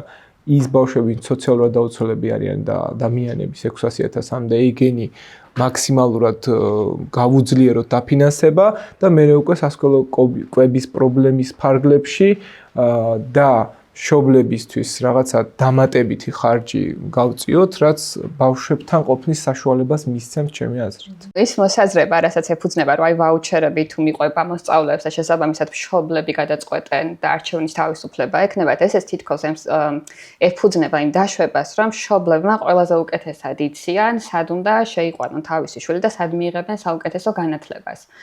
თუმცა ეს სინამდვილეში ყველა მშობლის შემთხვევაში ასე არ არის და აქ მოდის ზუსტად სახელმწიფოს პასუხისმგებლობა, რომ უზრუნველყოს საჯარო ზოგადი განათლების ისეთი ხარისხი, რომ იმ ბავშვებისთვისაც, რომლის მშობლებსაც თქვათ ეს უნარი არ შესწევთ, ხო, მათთვისაც იყოს ხარისხიანი განათლება ხელმისაწვდომი და არა მხოლოდ იმ ბავშვებისთვის, რომლების მშობლებსაც საშუალება აქვთ, რომ იფიქრონ და საშუალება აქვთ, რომ ეს გადაწყვეტილებები მიიღონ. მნიშვნელოვანია ხა მაგ ნაწილში, რომ მეორე მხარე არ შეიზღუდოს, ხო, იმიტომ რომ კი ერთის მხრივ ეგ ლოგიკურია, რომ ვიღაცა შეიძლება ეს რაღაც ტარგეტირებული მათ შორის აფინანსების სხვა სქემები სჭირდებოდეს, მაგრამ ვისაც არ სჭირდება, ხო, იმისთვის არ იყოს მათ შორის რაღაცა ბარიერი დამატებითი. რაღაცა სოფელში მარტო ერთი სკოლა არის, არანაირი არჩევანი იქ არ აქვს. იმ სკოლაში უნდა მიხვიდე, იმ შენი ვაუჩერიანად, ხო?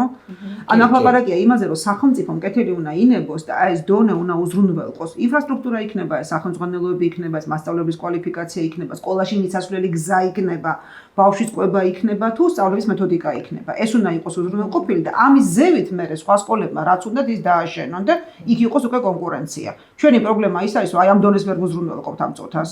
მასწავლებლებს რაც შეეხება, მე ძალიან ცუდად ხვდება ხოლმე ყურში პოლიტიკოსების განცხადებები და ბრალდებები იმაზე, რომ აი მასწავლებლები სად არიან ხმას, რატომ არ იღებენ და ასე შემდეგ და ჩემი აზრით პოლიტიკოსების მისია არის ზუსტად ის, რომ მასწავლებლები რო ხმას არ იღებენ, ამას აქვს ძალიან სიღრმისეული და ღრმა სოციალური და ეკონომიკური პრობლემები. ამ შემთხვევაში პოლიტიკოსების მისია მგონია ზუსტად ის, რომ ამ მასწავლებლებს მოусმინონ და ის, ვინც ხმას არ იღებს, მისი ხმა გააჟღეროს. მისი პრობლემები გააჟღეროს.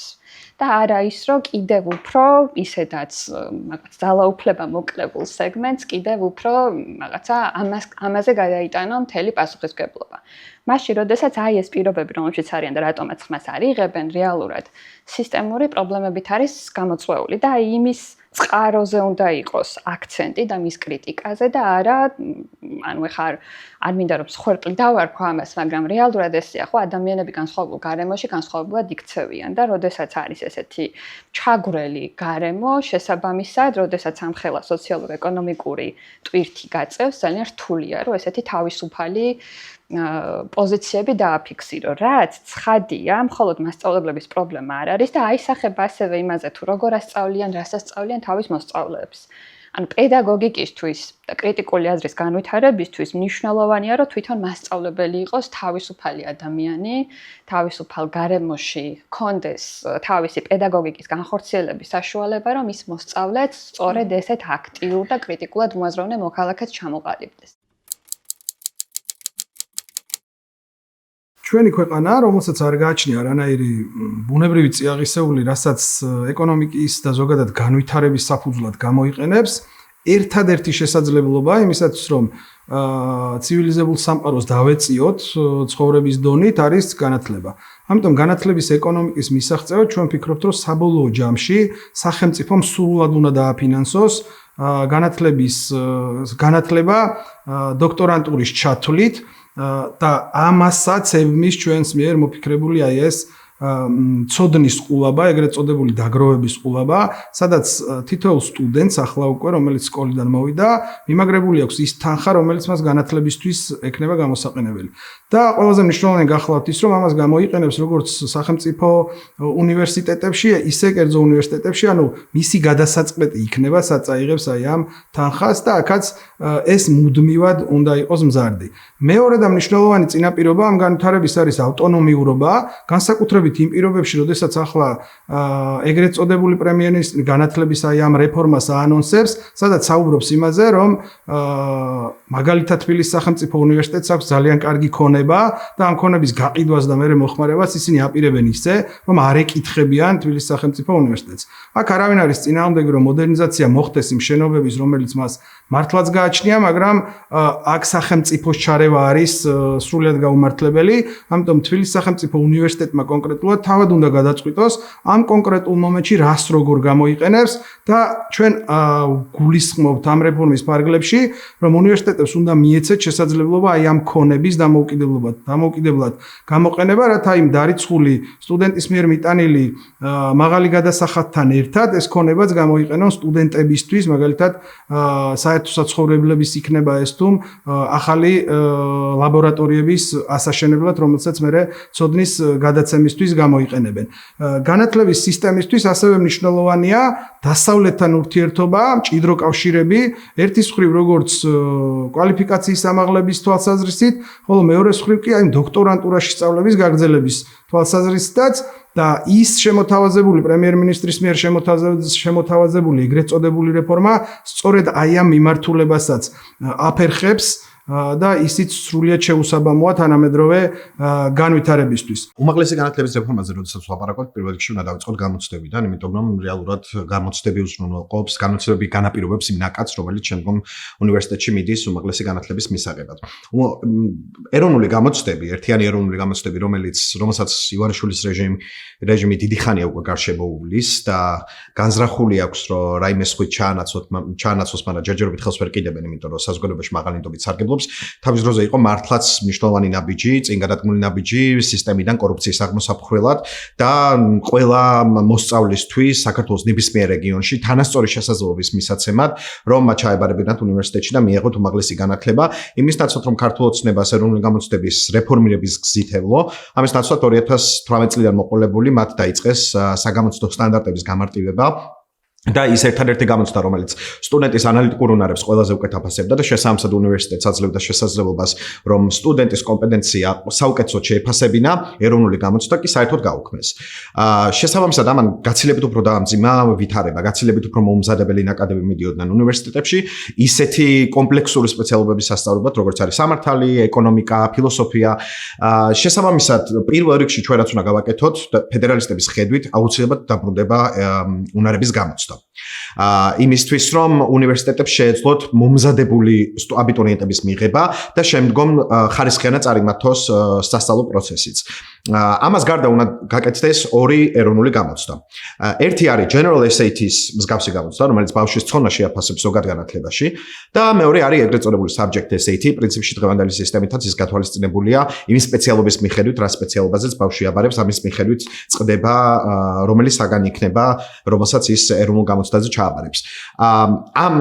ამით პირველ რიგში იმას უზრუნველყოფთ, რომ ერთი მხრივ სტიმული გაჩნდეს სასკოლო სწავლების ეტაპზე, რომ ბავშვები უკეთ მოემზადონ საუნივერსიტეტო სწავლებისთვის, იმიტომ რომ გამოცდა ექნებათ ჩასაბარებელი, რომელიც მათ კომპეტენციას მართლა შეამოწმებს, ნაცვლად იმ საგამოცდო სისტემისა, რომელიც დღეს არის ადგილზე, და მეორე მხრივ უნივერსიტეტებს უზრუნველყოფს იმ გვარი ნაკადებით, რომლებთანაც ხარისხიანი სასწავლო პროცესის განხორციელება იქნება შესაძლებელი. იმის ნაცვლად რომ ჩვენ გავამარტივოთ გამოცდები, უნდა გავამარტივოთ მათი ადმინისტრირება. იმიტომ რომ ჩვენ ვიცით რომ დღეს ეროვნულ გამოცდებზე გასვლა შეუძლია მოსწავლეს მხოლოდ წელიწადში ერთხელ.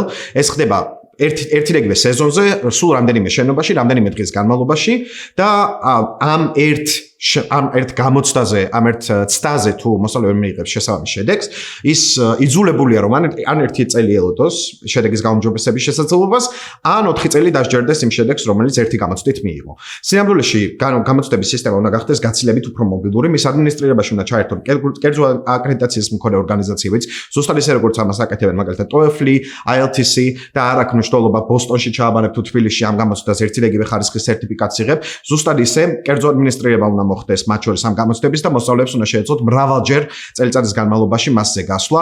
ეს უზრუნველყოფს იმას, რომ მოსწავლეებს შეეძლებათ ერთხელ სიტყვაზე თუ სტრესის გამო, თუ დაბნეულობის გამო, ან მომზადებლობის გამო, ან ჯანმრთელობის გამო, მაგრამ ვერ მოახერხა სათანადოდ გამოცდის ჩაბარება, მას უნდა შეეძლოს გადაბარება, შედეგის გაუმჯობესება და შესაბამისად უფრო კარგი, უფრო მაღალი დაფინანსების მიღება. პოლიტიკური გავლენებისგან და კონტროლისგან გათავისუფლება ასევე მნიშვნელოვანია უმაღლესი და პროფესიული განათლების სისტემებისგან. პროფესიულში ისე არ ჩანს ეს პრობლემა, მაგრამ ჩანს ძალიან უმაღლეს განათლებაში, სადაც ხედავთ იმას, რომ ხშირ შემთხვევაში რექტორები კი არ ირჩევიან უნივერსიტეტების მიერ, არამედ დანიშნულები რეალურად, როდესაც ხედავთ იმას, რომ მაგალითად მინისტრის მოადგილეები ინიშნებიან თუ ირჩევიან რექტორებად, ან რომელიღაც სახელმწიფო უწყებიდან გადმოყავთ ადამიანი იმისთვის, რომ რექტორი გახდეს.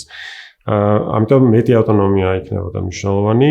ცხადია, მეტი დაფინანსება ჭირდება, უმაღლესი განათლების და პროფესიული დაფინანსება საქართველოში არის ძალიან მცირე, უმეტესობა გადასახადის, უბრალოდ უმეტესობა შემოსავლის, რაც აქ ამ სფეროს მოდის კერძო გადასახადებიდან, ანუ მშობლების, ძირითადად მშობლების ჭირიდან. და ეს პრობლემას ქმნის იმისთვისაც, რომ ვისაც ნაკლები შესაძლებლობები აქვს ამ ქვეყანაში გამოიყენოს უმაღლესი განათლების სისტემა იმისთვის, რომ თავისი სიღარიბიდან გამოვიდეს. ის ვინც იბადება ღარიბ ოჯახში, ის ვერ სარგებლოს მაინდა-მაინც უმაღლესი განათლების სიგეთეებით. ასევე უნდა შეიცვალოს პრინციპი, რომელიც ცდილობს, რომ ერთი რაღაცა ინსტრუმენტით გადაჭრას ყველა ტიპის უნივერსიტეტის პრობლემა, ხო? ან მაგალითად ავტორიზაციის ან აკრედიტაციის სისტემით ცდილობენ ხოლმე, რომ მაგალითად ყველგან ერთნაირად ამაღლონ ხარისხი, ან მაგალითად რაღაცა რეგულირებით, რომელიც ეხება დაფინანსებას.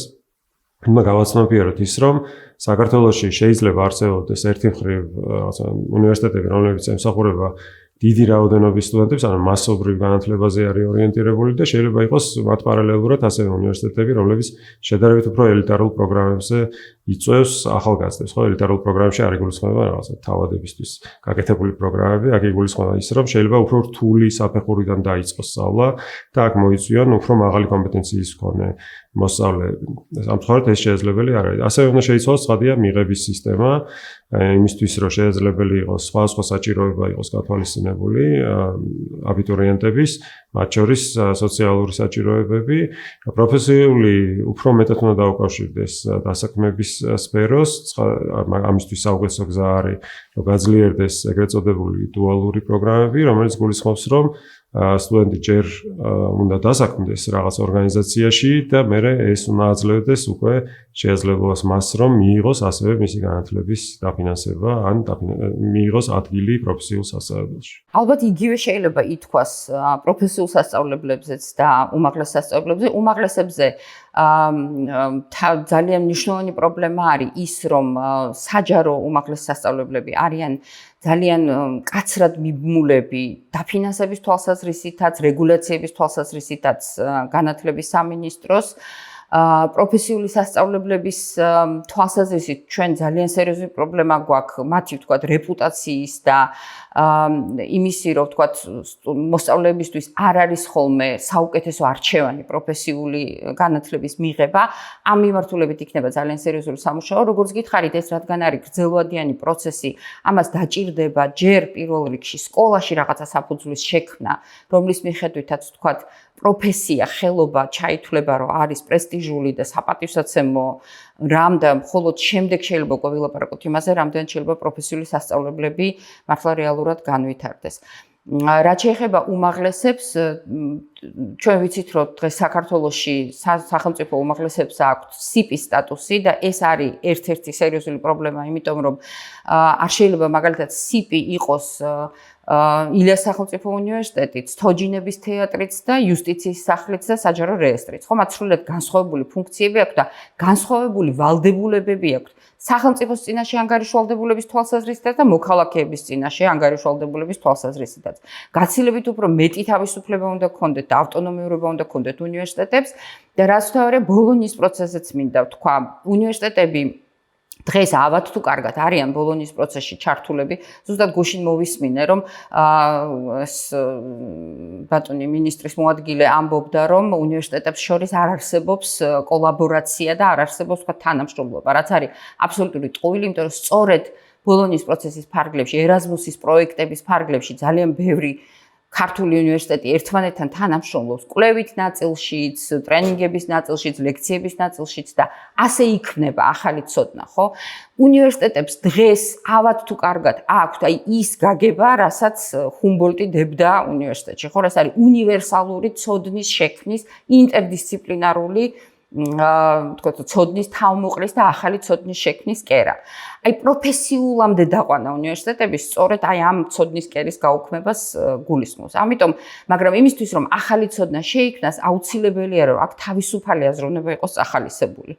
და ეს თავისუფალი აზროვნება მოდის როგორც აკადემიური პერსონალიდან, ასევე თვითონ სტუდენტებიდანაც. ხო, სტუდენტების ჩართვა კვლევით პროექტებში, სხვადასხვა ტიპის, ასე ვთქვათ, საწარმო საქმიანობებში, რაც ძალიან გავრცელებული პრაქტიკა არის დასავლეთში. ეს ყველაფერი ხელს შეუწყობს იმას, რომ უნივერსიტეტები უფრო დამოუკიდებლები იყვნენ და ბუნებრივია, რომ ამასთან ერთად თავისი პრესტიჟი და თავისი ადგილი უნდა მოიპოვოს პროფესიულმა განათლებამაც. მაგას ვეთანხმები იმ ნაწილს, რომ მაგალითად განხილვის საკითხი უნდა იყოს და უნივერსიტეტს რაღაც დონეზე უნდა ქონდეს ამის დისკრეციის უფლება და არა ისე როგორც რაღაც წინაცვლილებების დროს ხდებოდა, რომ აი ამ პროგრამაზე ამით უნდა მიიღო და ესე უნდა გააკეთო, ხო ჩვენ გვახსოვს რაღაც წინა ასე ვთქვათ იტერაციები ამ ცვლილებების. პირიქით უნივერსიტეტს უდიდეს ნაწილს მათ შორის ალბათ აქვს თავისი წარმოდგენა, როგორ შეიძლება იყოს ეს პროცესი ორგანიზებული. ცხადია ის, რასაც ეროვნული გამოცდები უზრუნველყოფდა, რომ ეს კორუფციისგან დაიცალა ეს პროცესი მნიშვნელოვანია და ეს უნდა შენარჩუნდეს, თუმცა არსებობს რაღაცა მიდგომები, რომლებიც ცალკე უნივერსიტეტებს შეიძლება ჰქონდეს და ამის თავისუფლება მათ უნდა ჰქონდეთ თავისავე ინტერესებისთვის, მათ შორის რომ მოიზიდონ უკეთესი მოსწავლეები ან რაღაცა იმ ასე ვთქვათ უპასუხონ იმ უნარებს, რაც საბოლოო ჯამში მე შრომის ბაზარს დასჭირდება და ამ მხრივ უნივერსიტეტების ავტონომია ძალიან მნიშვნელოვანი იქნება.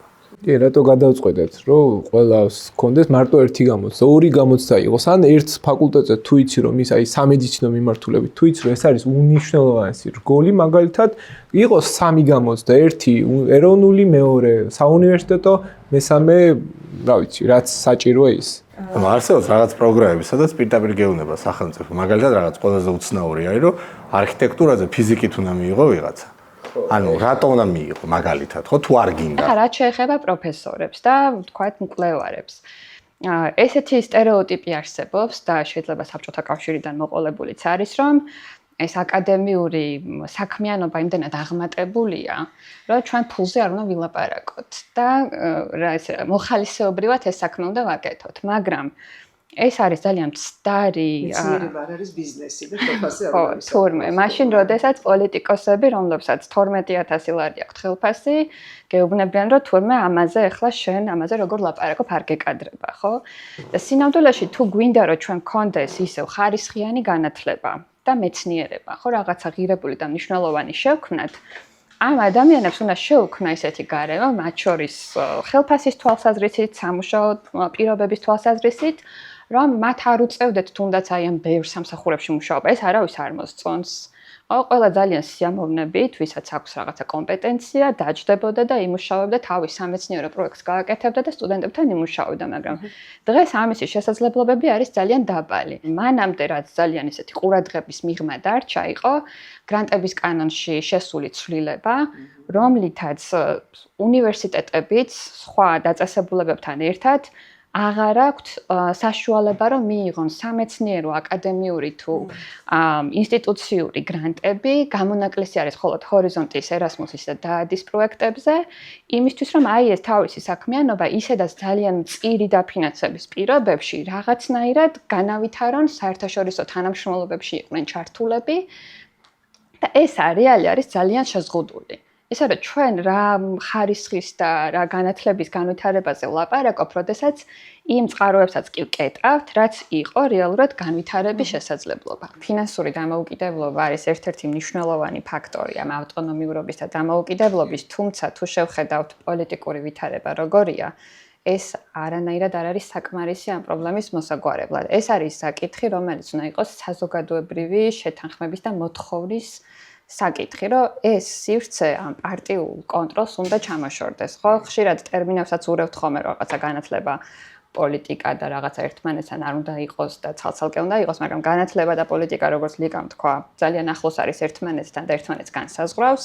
ჩვენ აქ ვლაპარაკობთ პარტიულ კონტროლზე და პარტიული ინტერესებისთვის სკოლების და უნივერსიტეტების გამოყენებაზე. მაგალითად, ახლა უნივერსიტეტებში 75% დაფინანსების მოდის სტუდენტების გადასახადიდან. ანუ ესე რომ შევხედოთ, თითქოს დამოუკიდებლობა აქვთ, მაგრამ იმდენი სხვა ბერკეტია სახელმწიფოს ხელში, რომლითაც ისინი ამას ზღუდავენ, რომ ეს არაფერი არ არის. ასევე კერძო უნივერსიტეტებს თუ შევხედავთ, ხო, მე ხარ როდესაც კერძო უნივერსიტეტების მთავარი შემოსავლის წყარო არის საერთაშორისო სტუდენტები და თითქოს ფინანსურად გაცილებით უფრო დამოუკიდებლები არიან და ვთქვათ მართლობითი ორგანიზაციული მოწყობის თვალსაზრისითაც სინამდვილეში სახელმწიფოს აქვს ძალიან მნიშვნელოვანი ბერკეტები, როგორიც არის მაგალითად ავტორიზაცია და აკრედიტაცია, რომ ამითი დააშინოს და მეორე არის ისევ ფინანსური ზეწოლის მოხდენა იმით, რომ მათ შეიძლება არ დაუშვას საერთაშორისო სტუდენტების ჩარიცხვა. იმიტომ რომ საბოლოო ნებართვას იმისთვის რომ საერთაშორისო სტუდენტები ჩარიცხონ, ისინი იღებენ სამინისტროსგან და ეს სავიზო შეზღუდვები და ეს clearance თითქოს არის ასევე ამისი ბერკეტი, რომ კერძო უნივერსიტეტებში ეს კონტროლი განახორციელო. ისე რომ მხოლოდ დაფინანსება ვერც ერთ სექტორში ვერ წყვეტს ძირეულ პრობლემებს. ავტორიტარულ ქვეყანაში ვერც სკოლა და ვერც უნივერსიტეტი თავისუფალი ვერ იქნება. ანუ სკოლაში და უნივერსიტეტში რაც ხდება, ეს არის ქვეყანაში არსებული პოლიტიკური სიტუაციის და პოლიტიკური კულტურის ანარეკლი. ხო, ანუ ქვეყანაში უნდა დაალაგდეს სიტუაცია, ქვეყანაში უნდა იყოს რაღაცები გამიჯნული, რაც გასამიჯნი არის და მე ეს ბუნებრივად აისახება სკოლაში. ცალკე რაღაცა მექანიზმის მოგონება, რომელიც სკოლის მასწავლებელს დაიცავს, აუკრძალავს საარჩევნო კომისიის წევრობას. საყოველთაო წესებზე უნდა შევთანხმდეთ, კი. დღევანდელ დღეს ადამიანს რომ მიაჩნია სწორედ რომ გუშინ ერთი პოლიტიკური პარტიის, ანუ ხელისუფლებაში მყოფი ერთი პოლიტიკური ძალის მიმდევარი იყო და მე ესე წყნარად გადმობარგდა ახალი პარტია. ესეთი ფეოდალები ვიცით ჩვენ ხო რეგიონებში იმის დეპუტატი იყო, ხო ამის დეპუტატია და ხოლმე კიდე შეიცვალოს ხელისუფლება, იქაც შეეცდება რომ შეძროს თავისი მზითვებიანად, არა? აი ეს კულტურა უნდა შეიცვალოს ასე. სისტემურად როგორ დავასრულოთ, რა შევცვალოთ? აი აქ არის ავტონომიურობის თემა, ასე ვთქვათ, იმიტომ რომ განათლების სფეროში ეს არ არის ანუ ჩვენ პირბადეების წარმოებელი ქარხანა არა ვართ, ხო იქ რაღაცა ანუ აქ ჩვენს მიერ წარმოებული პროდუქტი პუნქტი აბსოლუტურად განსხვავდება. იქნება ეს სკოლა, იქნება ეს პროფესიული კოლეჯი თუ იქნება ეს უნივერსიტეტი, ხო? ეს არის კომპლექსური საკითხი. აქ უნდა იყოს დაფინანსების საკითხი, ოღონდ ფულს არ უნდა მოყვეს ეს მკაცრი კონტროლი აუცილებლად. აქ უნდა იყოს ხარისხის კონტროლის ნორმალური მექანიზმები, რომლებიც არ არის ასე ვთქვათ დასჯის მეთოდი. ბევრი რაღაცა არის. ყველაზე მძიმეა კულტურის შესვლა და ნდობის აღდგენა. იმიტომ რომ ხა ჩვენ კეთილ მიწის წლების განმავლობაში მუშაობდით მაგალითად ხარისხის სისტემის ამუშავებაზე, უცხოელი კოლეგების ჩართვა, ასე ვთქვათ მაქსიმალურად ამის ობიექტივიზაცია, რო სუბიექტური ისინი არ ყოფილიყო. ბევრი რაღაცა გამოვიდა, ბევრი რაღაცა არ გამოვიდა, ამას უნდა დრო. ანუ მე ამ შემთხვევაში პესიმისტი ვარ, მე მგონია რომ ამ კულტურის შეცვლას სჭირდება დრო და სჭირდება პოზიტიური გამოცდილების დაგროვება, რაც არ უნდა კანონები შეიცვალოს, ჩვენ უნდა ვნახოთ, რომ შეცვლილი კარგი კანონები მერე მართლა იმუშავებს და არ მოხდება მათი ბოროტად გამოყენება.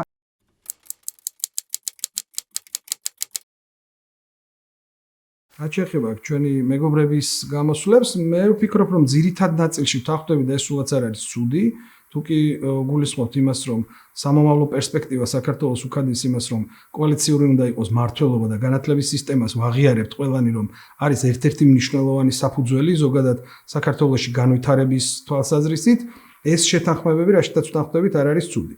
აქ რაც შეეხება, მე კიდევ ერთხელ ხაზგასმით უნდა აღვნიშნო, რას გულისხმობს დაგროვებითი ეს ცოდნის ყულაბა. ეს ნიშნავს იმას, რომ ეს თანხა მიმაგრებული იქნება კონკრეტულ ბავშვზე და მას თავისუფლად შეიძლება სკოლაშიც, უნივერსიტეტშიც წაიღოს იქ, სადაც უნდა. ანუ უნდა სახელმწიფო სკოლაში, უნდაც კერძო სკოლაში, რაც მერე უზრუნველყოფს როგორც მატერიალურ, ანუ გულისხმობ მათ შორის კვების თვალსაზრისითაც, ისე შინაარსობრივ წიგნებს, მას კარგ მასწავლებელს და ასე შემდეგ.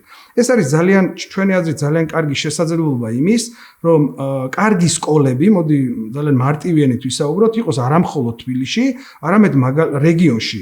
მაგალითად, თუ ეცოდინება ადამიანს, რომ ის გარშემო დაუშვათ ამბროლაურის რაიონში ცხოვრობს 15-20 ბაღის მოსწავლე ან უფრო მეტი, მას შეიძლება სახლში გახსნას კერძო ბაღი, იმიტომ რომ იცის, რომ ამ ბავშვებს საკუთარი ფული კარგ ბაღში გადასახდელად აქვს.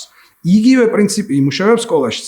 ამიტომ ჩვენ შესაძლებლობას მივცემთ ადამიანებს კერძო სკოლები, მათ შორის გახსნან არა მხოლოდ თბილისში, სადაც თქვა ცხოვრობს ამ სკოლაში გადახდისუნარიანი ოჯახები, არამედ რეგიონებშიც, სადაც შესაძლებელია რომ ოჯახებს არ აქვთ ამ კერძო სკოლაში, ანუ კარგ სკოლაში ბავშვის ტარების შესაძლებლობა, მაგრამ სახელმწიფომ აი ამ ცოდნის ყულაბის საშუალებით უნდა მიცეს თანაბრად ყველას, რომ თავად ბავშვს ჰქონდეს სახელმწიფოსგან მიღებული ის თანხა, რომელიც სრულად უზრუნველყოფს მის კარგ განათლებას. მეორე ნაწილი, რაც აუცილებლად უნდა ვთქვათ და ჩემი აზრით განათლების აი ამ მთელი პირამიდის გნებავთ თუ მთელი სისტემის განვითარება ნიშნულოვნად არის დამოკიდებული სამეცნიერო სფეროს განვითარებაზე. კი, ნამდვილად ასეა, ბევრი ფული ჭირდება, აქაც ძალიან მარტივიანით ვილაპარაკებთ სამეცნიერო მიმართულებების, მათ შორის ამ მიმართულებების განვითარებას, თუმცა მთავარი გახლავთ ერთი რამ, რომ განათლების სისტემა ამ თვალსაზრისით საკმაოდ კარგად განვითარდა, განსხვავებით უმაღლესი განათლების სისტემა, ანუ კონკრეტულმა ადამიანებმა ძალიან კარგი ურთიერთობები დაამყარეს და ამის ნათელი მაგალითი არის იგივე საერთაშორისო სხვადასხვა პროგრამების საქართველოში შემოსვლა, რაც არის ძალიან მნიშვნელოვანი. ასევე აქაც შეიძლება იგივე ეროვნული სამეცნიერო ფონდის ბიუჯეტის გაზრდა, რომელიც ბოლო 10 წელი აღარ გაზრდილა და მხოლოდ 30 მილიონამდე თანხას მოიცავს და აქ არის თავისუფლად შესაძლებელი, თუნდაც აი ამ ბიუჯეტის ფარგლებში 4 წლის განმავლობაში მილიარდი ლარიც კი ჩაიდოს ასე ვთქვათ სამეცნიერო პროგრამების განვითარებისთვის. პირველი, რასაც შევეხები ჩემი ოპონენტების ხედვებიდან, არის საჯარო სკოლებში უფასო კვება. სინამდვილეში მიზეზი, რის გამოც ოჯახები ვერ უზრუნველყოფენ თავიანთი შვილების სკოლაში, არის მათი გაჭირვება. შესაბამისად, ჩვენ თუ ვსურს, რომ ყველაზე გაჭირვებულ ფენას დავეხმაროთ, ამისთვის საჯარო სკოლებში ყველას თანაბრად კვების ადმინისტრირება, ცენტრალურ ხელისუფლებას კი არ უნდა ჩავაბაროთ, რომელიც ნებისმიერ შემთხვევაში გამოიწვევს კორუფციას და ქართული ხალხის ხარჯზე მილიონების შეუნას ხელისუფლებასთან დაახლოებული ბიზნესმენების მიერ. უნდა გავაკეთოთ ის, რომ დავეხმაროთ კონკრეტულად ოჯახს სოციალური შემწეობით და შემდგომ მშობელი უკეთ გადაწყვეტს როგორ გამოკვებოს საკუთარი ბავშვი ვიდრე ნებისმიერი ბიუროკრატია ან ცენტრალური ხელისუფლება. შემდეგი ხედვა რასაც მინდა რომ გამოვეხმაურო არის კონკურენციის შესახებ. სიამოვნებაში ნებისმიერ თუნდაც ჰიპერცენტრალიზებულ სისტემებში კონკურენცია არის ხარისხის ყველაზე ეფექტური და ერთადერთი გარანტი. ერთი რაშიც ვეთანხმებით ერთმანეთს არის რომ ცენტრალური ხელისუფლების პოლიტიკური კონტროლი უნდა შემცირდეს სკოლებზე, მაგრამ არ ვეთანხმებით იმ გზებს, რომლითაც ამას უნდა მივაღწიოთ. ჩემი აზრით ამას უნდა მივაღწიოთ იმით, რომ სკოლების ავტონომია რადიკალურად გაიზარდოს და ეს ნიშნავს, რომ სახელმწიფოს როლი მნიშვნელოვანწილად უნდა შემცირდეს. ჩვენი აზრით უნდა განკერძოვდეს საჯარო სკოლების უმრავლესობა.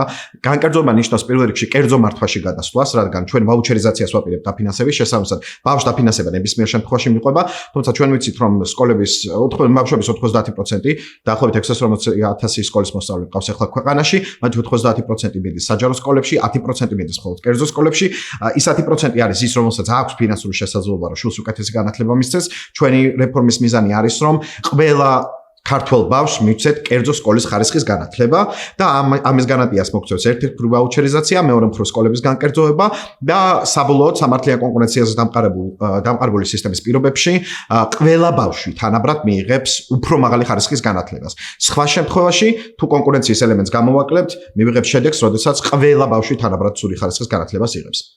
კარგია, რომ ჩვენ თანხმდებით, რომ პოლიტიკური კონტროლისგან უნდა დავაზღვიოთ ჩვენი განათლების სისტემა, ასევე კარგია, რომ თანხმდებით იმაზე, რომ მეცნიერების განვითარებაში უნდა ჩაიდოს მნიშვნელოვანი თანხა, იმიტომ რომ ეს მოქმედებს ასევე უმაღლეს განათლებაზე და ასევე სასკოლო განათლებაზე, იმიტომ რომ ის რაც ისწავლება სკოლაში, ასევე ეფუძნება მეცნიერების მიღწევებს, მაგრამ მე მგონია, რომ პოლიტიკაც უნდა დაეფუძნოს მეცნიერების მიღწევებს და იმ ცოდნას, რაც სამეცნიერო სფეროში იქმნება და ეს სამეცნიერო კვლევები განათლებაში და განათლების პოლიტიკაში და მართვაში ამბობს ესეთ რაღაცას, რომ როდესაც იწყება განკერძოება განათლების სისტემის, მაშინ იზრდება ხოლმე უთანასწორობა, არ მცირდება უთანასწორობა და სკოლები, როდესაც არიან კონკურენციაში ერთმანეთთან, განსაკუთრებით იქ, სადაც რესურსები არის ცოტა, მაშინ ზოგი სკოლები არიან გამარჯვებულები და ზოგი არის დამარცხებული. ჩვენი მიზანი თავისუფლების მოედანში არის ის, რომ ყველა სკოლა იყოს გამარჯვებული და ყველა მოსწავლეს კონდეს შესაძლებლობა, რომ ისწავლოს კარგ სკოლაში და არა მხოლოდ იმ ბავშვებმა, რომლის მშობლებიც გადაწყვეტენ, რომ ისწავლონ მათ კარგ სკოლებში. ამიტომაც არის მნიშვნელოვანი ის, რომ სისტემა მთლიანად იყოს კარგი და არა მხოლოდ ის სკოლები, რომლებიც გადაწყვეტენ მშობლების ზეწოლის თვალსაზრისით. ამიტომაც არის მნიშვნელოვანი, რომ არა მხოლოდ მშობლები წყვეტენ, არა მხოლოდ კერძო ინტერესი წყვეტდეს იმას თუ როგორია სკოლა ან როგორია უნივერსიტეტი, არამედ ამას წყვეტდეს საზოგადოებაც და ამას წყვეტდეს სპეციალისტიც. ანუ სხვაგვარად რო ვთქვათ, მარტივად რო ვთქვათ, საბაზრო პრინციპებზე დაფუძნებული განათლება არ არის ჩვენი მიზანი.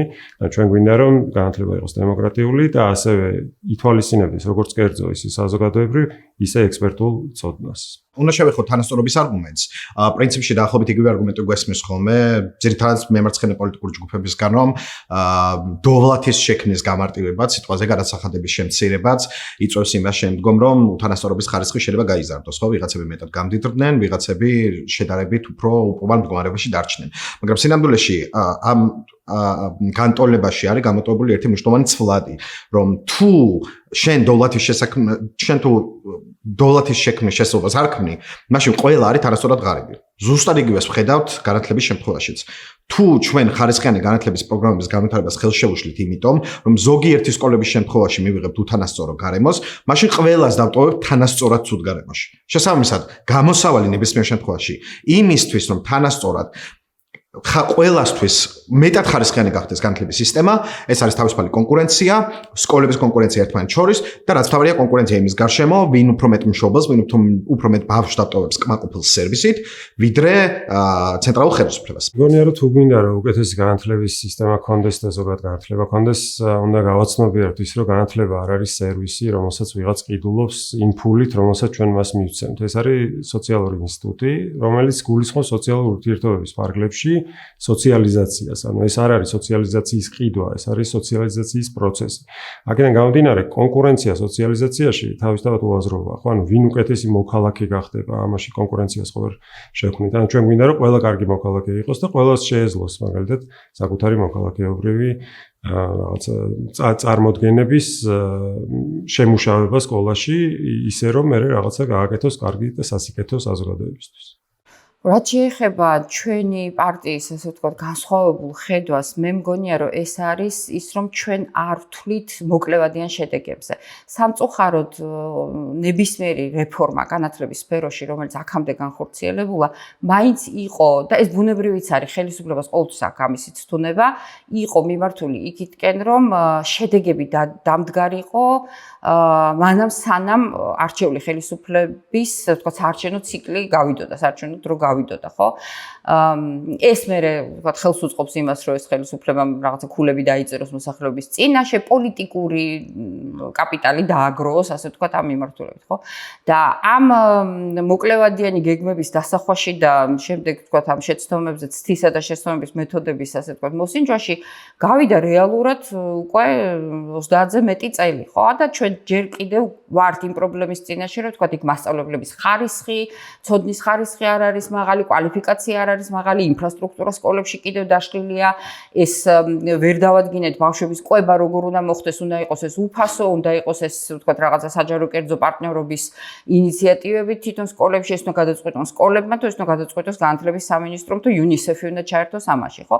ამიტომაც მე ვფიქრობ, რომ ყველაზე უფრო სწორი აქ იქნება სწორედ გრძელვადიანი გეგმების დასახვა, თუ ამაზე პოლიტიკური კაპიტალიზაცია იქნება საჭირო, ეს მხოლოდ იმ სფეროში, რომ კარგად აუხსნა მოსახლეობას, რა მიზნებს მიაღწევ, თუნდაც, თქვათ, არა 1 და 2 წელიწადში, არამედ 5 წელიწადში და შეიძლება უფრო გრძელვადიანათაც და მხოლოდ მაშინ იქნება ეს რეფორმები წარმატებული. ის რომ თქვათ თვითმმართველობის გაძლიერებასთან ერთად სკოლები თანდათანობით გადავიდეს უფრო მუნიციპალიტეტების დაქვემდებარებაც არ მინდა რომ თქვა ეს სიტყვა, ხო? აი თქვათ რაღაცა მუნიციპალური საქმე გახდეს, ასე ვთქვათ, სკოლების მიხედვა, ეს თავისთავად გამოიწვევს მერე უკვე ისეთი პრობლემების მოგვარებასაც, როგორიც არის, მაგალითად, დამატებითი რაღაცა აქტივობები, იქნება ეს სპორტული, იქნება ეს წრეები და ასე შემდეგ. ეს ასევე მეტნაკლებად მოაგვარებს იგივე ბავშვთა კვების პრობლემასაც, იმიტომ რომ მუნიციპალიტეტში თითოეულ სკოლაში თითოეულმა თემმა გაცილებით უკეთ იცის რა პრობლემა აქვს კონკრეტულ ბავშვს, კონკრეტულ ოჯახს. და ამ პრობლემების მოგვარება სწორედ აი ამ სათემო ორგანიზებით გაცილებით უფრო კარგად შეიძლება მოხდეს. მოსახლეობის ჩართულობა ამ პროცესებში გადამწყვეტი იქნება, თუმცა მოსახლეობის ჩართულობა ყოველთვის გულისხმობს იმას, რომ პროცესები შეიძლება უფრო გახანგრძლივდეს, უფრო გრძელვადიანად გადაიდოს, თქვათ, რაღაცა მეხსეული შედეგები დღეს ვერ დაინახო, რომ თქვათ, რაღაცა სახელმწიფომ დააფინანსოს, დაასუბსიდიროს რაღაცები და ამითი რაღაც პრობლემები მოგვარდეს, მაგრამ ის რომ ადამიანებმა აი ამ თვითონ უნდა გადაწყვიტონ რა პრობლემებიც მათ წინაშე დგას და მათ თვითონ გაცილებით უკეთ იციან რა პრობლემები არის მათ წინაშე, ეს მიგვაჩნია ჩვენ ამოსავლად, როდესაც ნებისმიერ რეფორმას ვგეგმავთ და ნებისმიერ ცვლილებაზე ვსაუბრობ. მე რასაც ზოგადად ვუყურებ, პრობლემის თვალსაზრისით ჩემთვის არის, რომ ჩვენ რაღაცნაირად, არ ვიცი, შეიძლება ინერცია არის, ასე ვთქვათ, ძველი საბჭოთა მენტალობის, რომ სახელმწიფო თითქოს რაღაცა უნდა იყოს წამყვანი როლის მქონე განათლებაში და აი, რაზეც საუბრობდით ახლა ზუსტად. ხო, ანუ მან უნდა გადაწყვეტოს, რაღაც რა უნდა ვასწავლოს, რა უნდა იყოს პრიორიტეტული, მან უნდა გადაწყვეტოს 11 კლასი უნდა იყოს თუ 12 უნდა იყოს.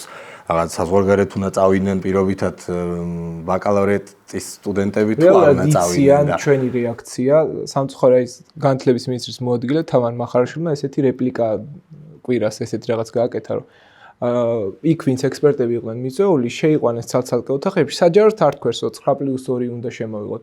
შევიდნენ თუ არა ოთახში, შევიდა და ესეც რაღაც ეუბნება, რომ აბა მორჩა, დისკუსიაც არ გვჭირდება 9+2 გადაწყვეტილია და არ გვინდა ამაზე მეტი დავა. ეს არის ავტორიტარული ხედვა და გავიდა. არც ვინც საჯარო განხილვა. ეს იყო საჯარო განხილვა. ვინდა რატომ მოხდა იგი ცალკე საკითხი, მაგრამ ვინც შეეწინააღმდეგა, იქ გაიქცა. აღარ გვინდა ამ საკითხზე ჩაშლაო.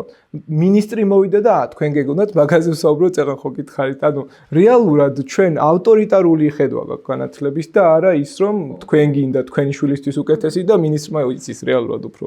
ანუ სულად ბუნებრივია, რომ ეს რეჟიმი არის ავტორიტარული, აქ ვერ სკოლა და ვერ არა, ამისი ხაზგასმა მკაფიოდ რატო არ ხდება, მე ვერ ვიგებ ოპოზიციური პარტიების მხრიდან. შაკომ რაც თქვა, იმაზე მინდა რომ გავაკეთო მოკლე კომენტარი, იმიტომ რომ ცოტა კი იდეოლოგიური სხვაობებიც ალბათ ამაში გამოიხატება. მე ძალიან მნიშვნელოვანი მგონია სახელმწიფოს როლი განათლების პოლიტიკის შემუშავებაში და იმის განსაზღვრაში რა არის პრიორიტეტი, რა არის მნიშვნელოვანი, რა გვჭირდება. ოღონდ ეს იმ პირობებში, როდესაც ჩვენ გვაქვს ნდობა ამ სახელმწიფო ინსტიტუტების და ვიცით რომ იქ მუშაობს კომპეტენტური ხალხი, რომლებიც აი ამ გადაწყვეტილებებს და პოლიტიკას გეგმავენ რაღაცა ასევე დაინტერესებული მხარეების, აქტორების, კვლევების საფუძველზე. მე ზოგადად ესე უყურებ, რომ სახელმწიფო ყოველთვის არაეფექტურია, ასე ვთქვათ, მართველი არის ამ თვალსაზრისით და მის მიერ აღებული რაღაც გადასახადის გადახდელების თანხა ყველაზე ასე ვთქვათ არაეფექტიანი გზით ნაწილდება ხოლმე ბოლოს ბენეფიციარზე. ამიტომ რაც უფრო ნაკლებია მან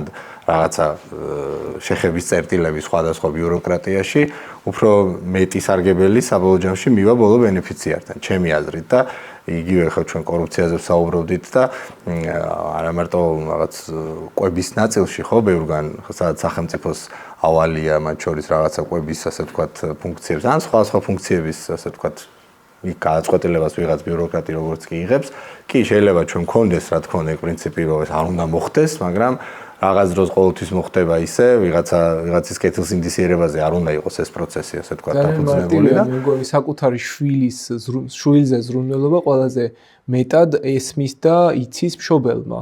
ამიტომ მშობელთან კვების ნაწილში და ზოგადად თუნდაც სასკოლო განათლების ნაწილში ალბათ მესმის რომ შეიძლება არ იყოს პროფესიონალი, მაგრამ იცის რა უნდა საკუთარ შვილს. ყოველ დღე ესაუბრება და ეხა ბიუროკრატი რომელიც ხელს აწერს სადღაც ზის და წყვეტს რომ ამას ამდენი ფული მივცეთ, ვერ გაიგებს ამ ყველაფერს. ამიტომ სკოლა თავისი მართველი საბჭოთი და არა დირექტორით ხაზგასმით უნდა გამოიყოს, უნდა მოქმედდეს იმ ფორმატში. ყველა სკოლას უნდა ჰყავდეს დემოკრატიული საბჭო.